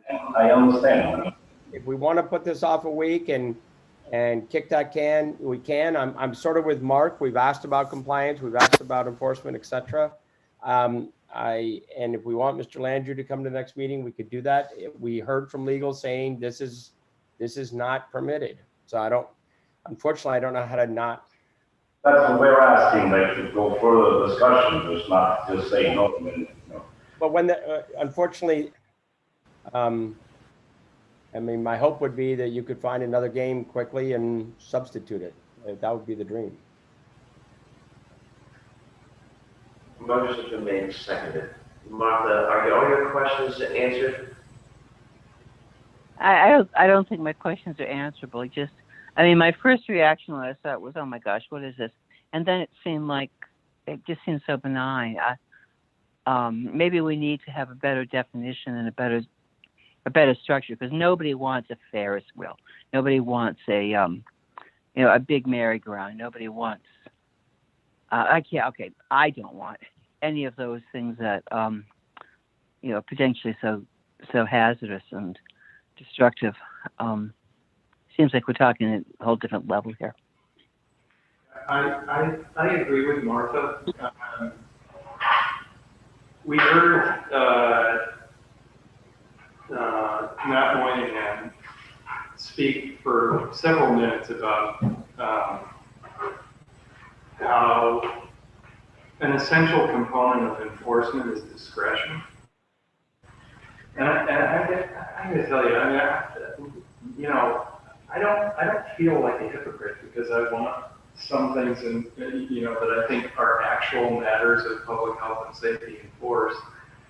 I don't see what having, what amounts to 5 more weeks of this ride, provided there's an understanding that this thing ain't gonna be here. I'm not a big fan of going to these guys a license. So, I'm on this motion. All right, I'll call it over. can I just ask a question then in this discussion, since it's been asked a lot? So Keith, if there's a sign by, that the lawyers feel is out of code, at the end of July, where do we draw that line? I mean, when the lawyers have sort of said it's out of line. Brought somewhere south of a 5 foot in diameter machine in front of a pizza parlor where kids get a kick out of spinning around in a circle. It basically takes up the size of one thing. That's right. Exactly. I mean, he's really correct. We've spent more time on this than we have on, some major subdivisions. That's what happens. Yeah. My gut is, I don't really. We spin around like a carousel. Yeah. I'm calling it over. Yeah. Kristen? Well, I can't help but sit in this room and think about that helicopter ride. Like, we allow that. That feels like more like an amusement park ride. I'm just saying, like in a bigger picture, like that helicopter is an amusement ride. And that goes on. And Mr. Pappas is claiming that this is a game, and certainly that helicopter ride is not a game. So, there is some, larger picture, take a step back and look at that. But Kristen, one's allowed and one's not. I'm sorry, Sven, but Kristen, one is technically allowed and one is technically not. So to decide that, I think Mr. Landry should not look at a picture, which could have a distorted size and a distorted view and not a full understanding. And I don't think Martha Wall should be asking questions. I think she should be asking questions, but she should look at it in person and understand it before she makes a vote on it. I think that's looking at pictures and not looking at things and not being and seeing it in person. Talk about a slippery slope. That's a slippery one. Let me clarify. I have looked at this. I have seen photographs of it. I have ridden by it. I have not stopped and examined it. I was unclear in my statement. That was my statement. Well, thank you, Mom. Motion's been made and seconded. All those in favor of the motion, Sven? Unfortunately, I'm in favor of the motion. I'm sorry? I said, unfortunately, I'm in favor of the motion to deny.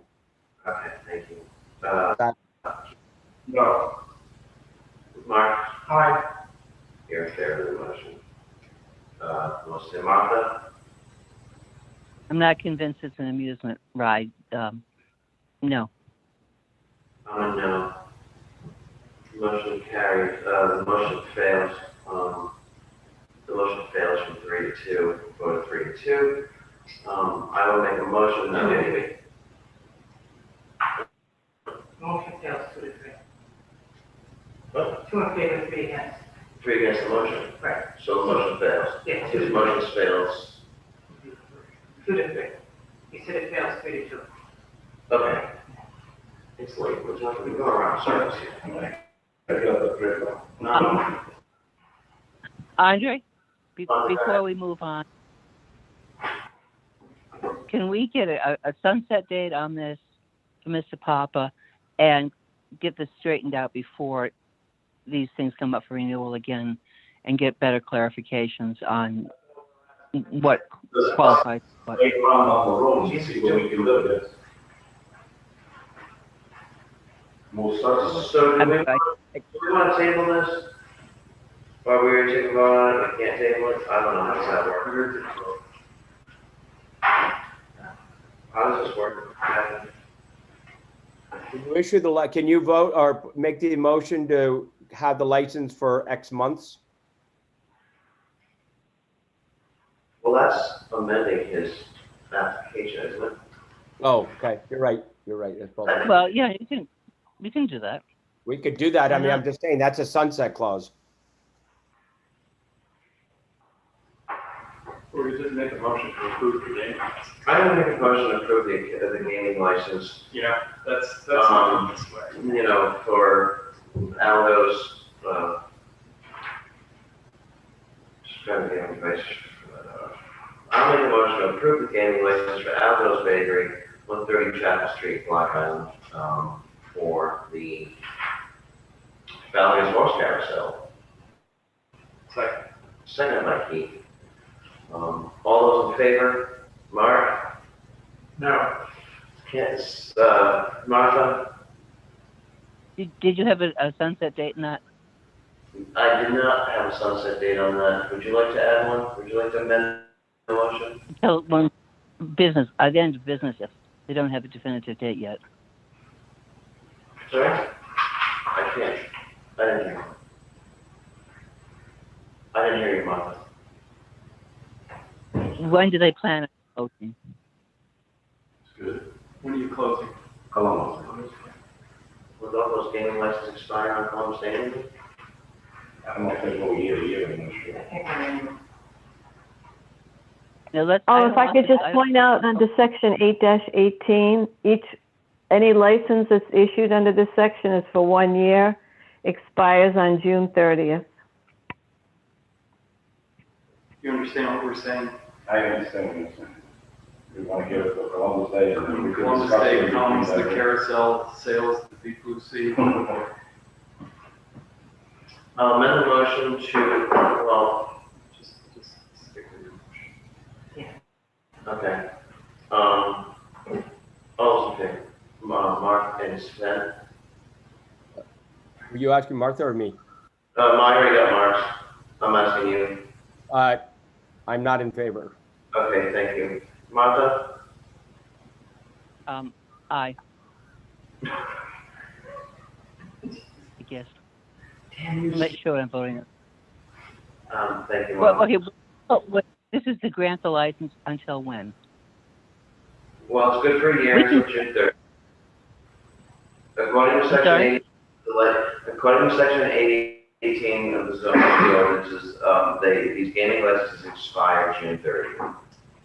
Okay, but this is a special case where there's some uncertainty about what we're really, if we need a further definition on this, and I would put a sunset date in it of Columbus Day. Hold on a second, let me get my calendar out. I'll give you the exact date. The day we go right on the shuttle, we all do.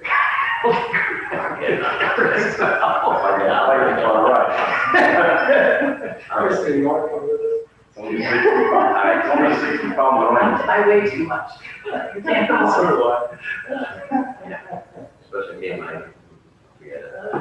I don't know, it's 11 maybe this year, 10, 11. see 11, I have it right here. I'm gonna withdraw my motion, I'm gonna withdraw your second.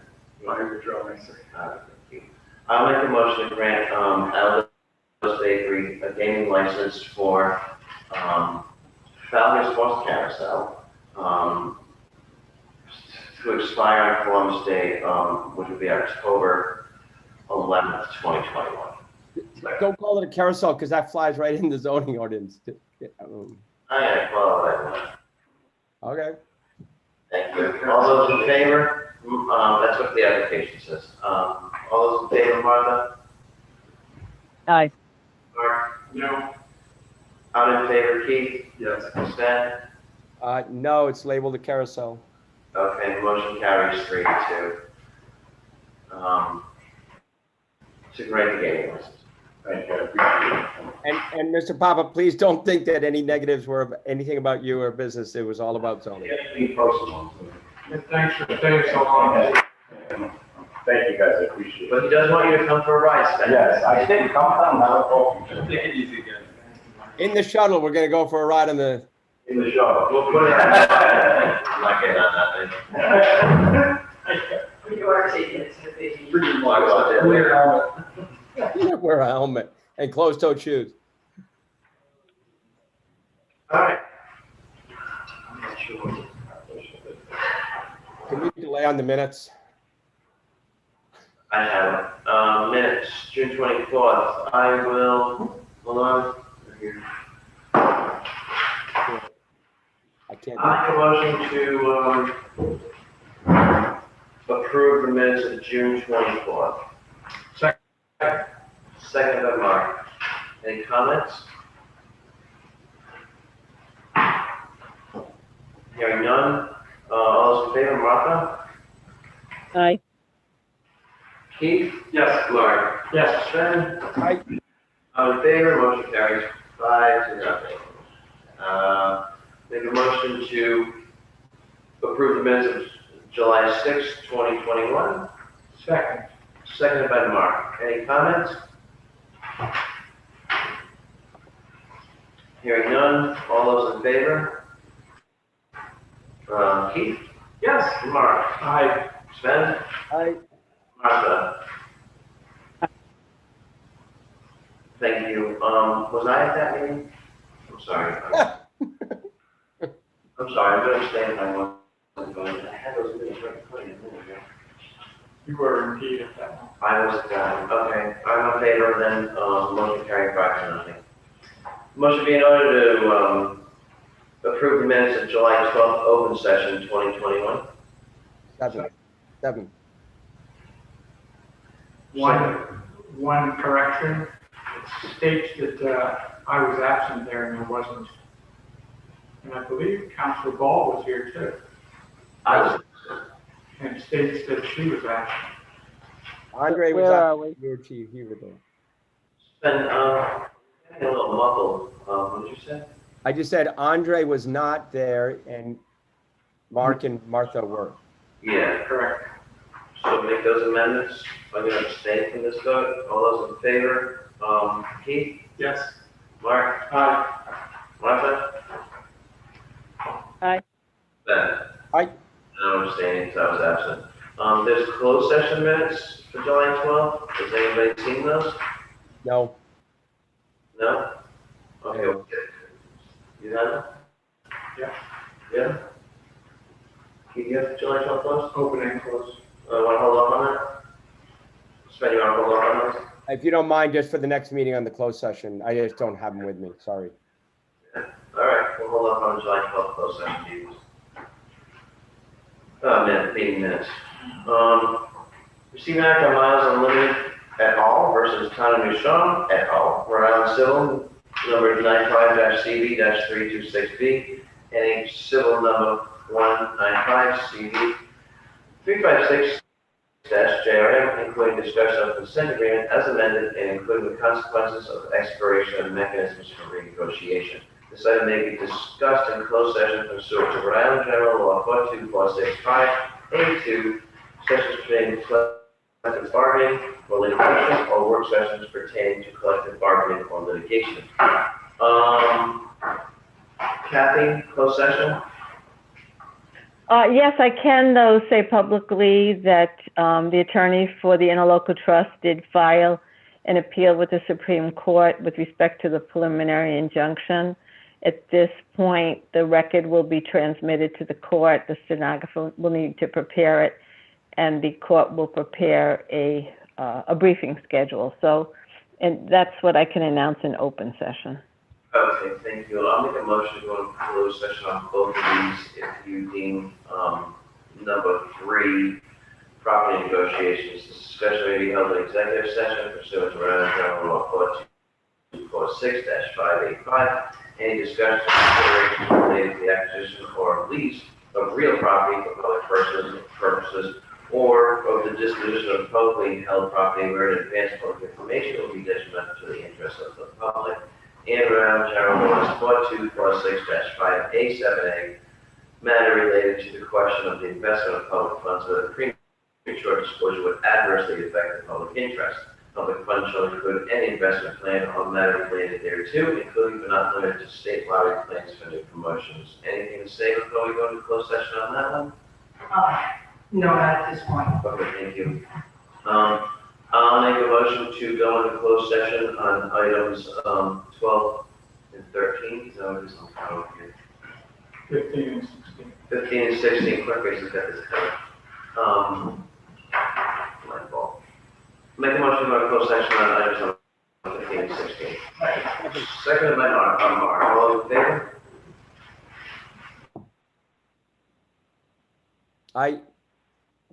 Oh, Aye, what happened?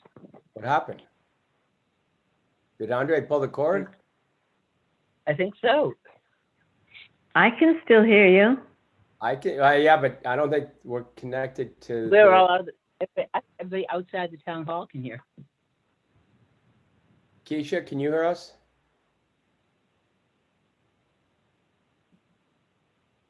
Keisha, Martha? Sorry, Molly?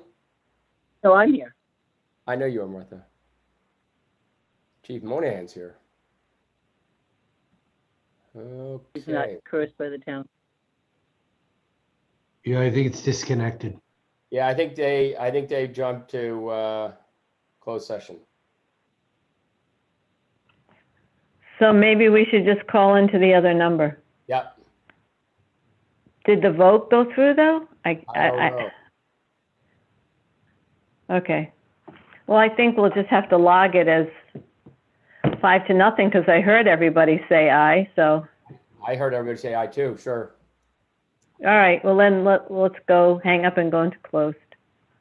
Mr. Moynihan, you have a great night.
Okay, so Mary Ann. Put the camera away.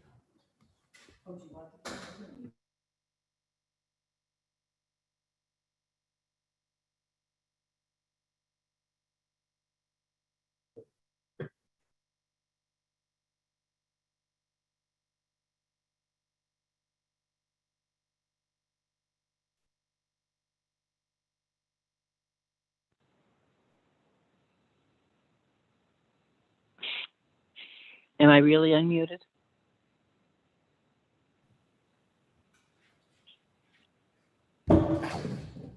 Andre, can you hear me? It's all good. Yep. We're Can you hear me? Please say you can hear me. we're finishing up this way. I have no idea what that even means. With the camera, so It's we curly Larry and Moe.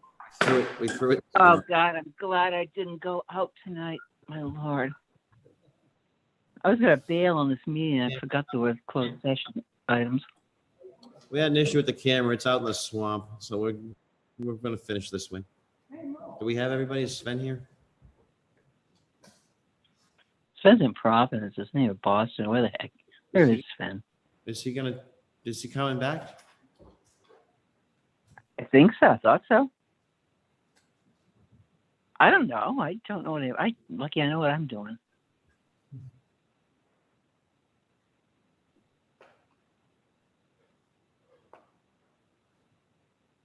Should we continue? Without him? We got 3 people. We have 4 with you. Who we got? All right, I'll continue. I will make the announcement that no votes were made. No votes were made in the closed session meeting, and I'll make a motion to seal the minutes. You know what that sounds like? Did you get it? Sven second. Sven's here. He seconded. Sven, seconded by Sven. All those in favor? Mark? Aye. Keith? Yes. Martha? Aye. Sven? Aye. He's in favor. Okay, motion will carry 5-0. And motion to adjourn. Second. Second by Mark. All those in favor? Sorry, Martha? Aye. Keith? Yep. Martha, yep, okay, Mark. Sven? I'm also in favor. Motion carries. We'll see you next week. See you then. Or not, I don't know.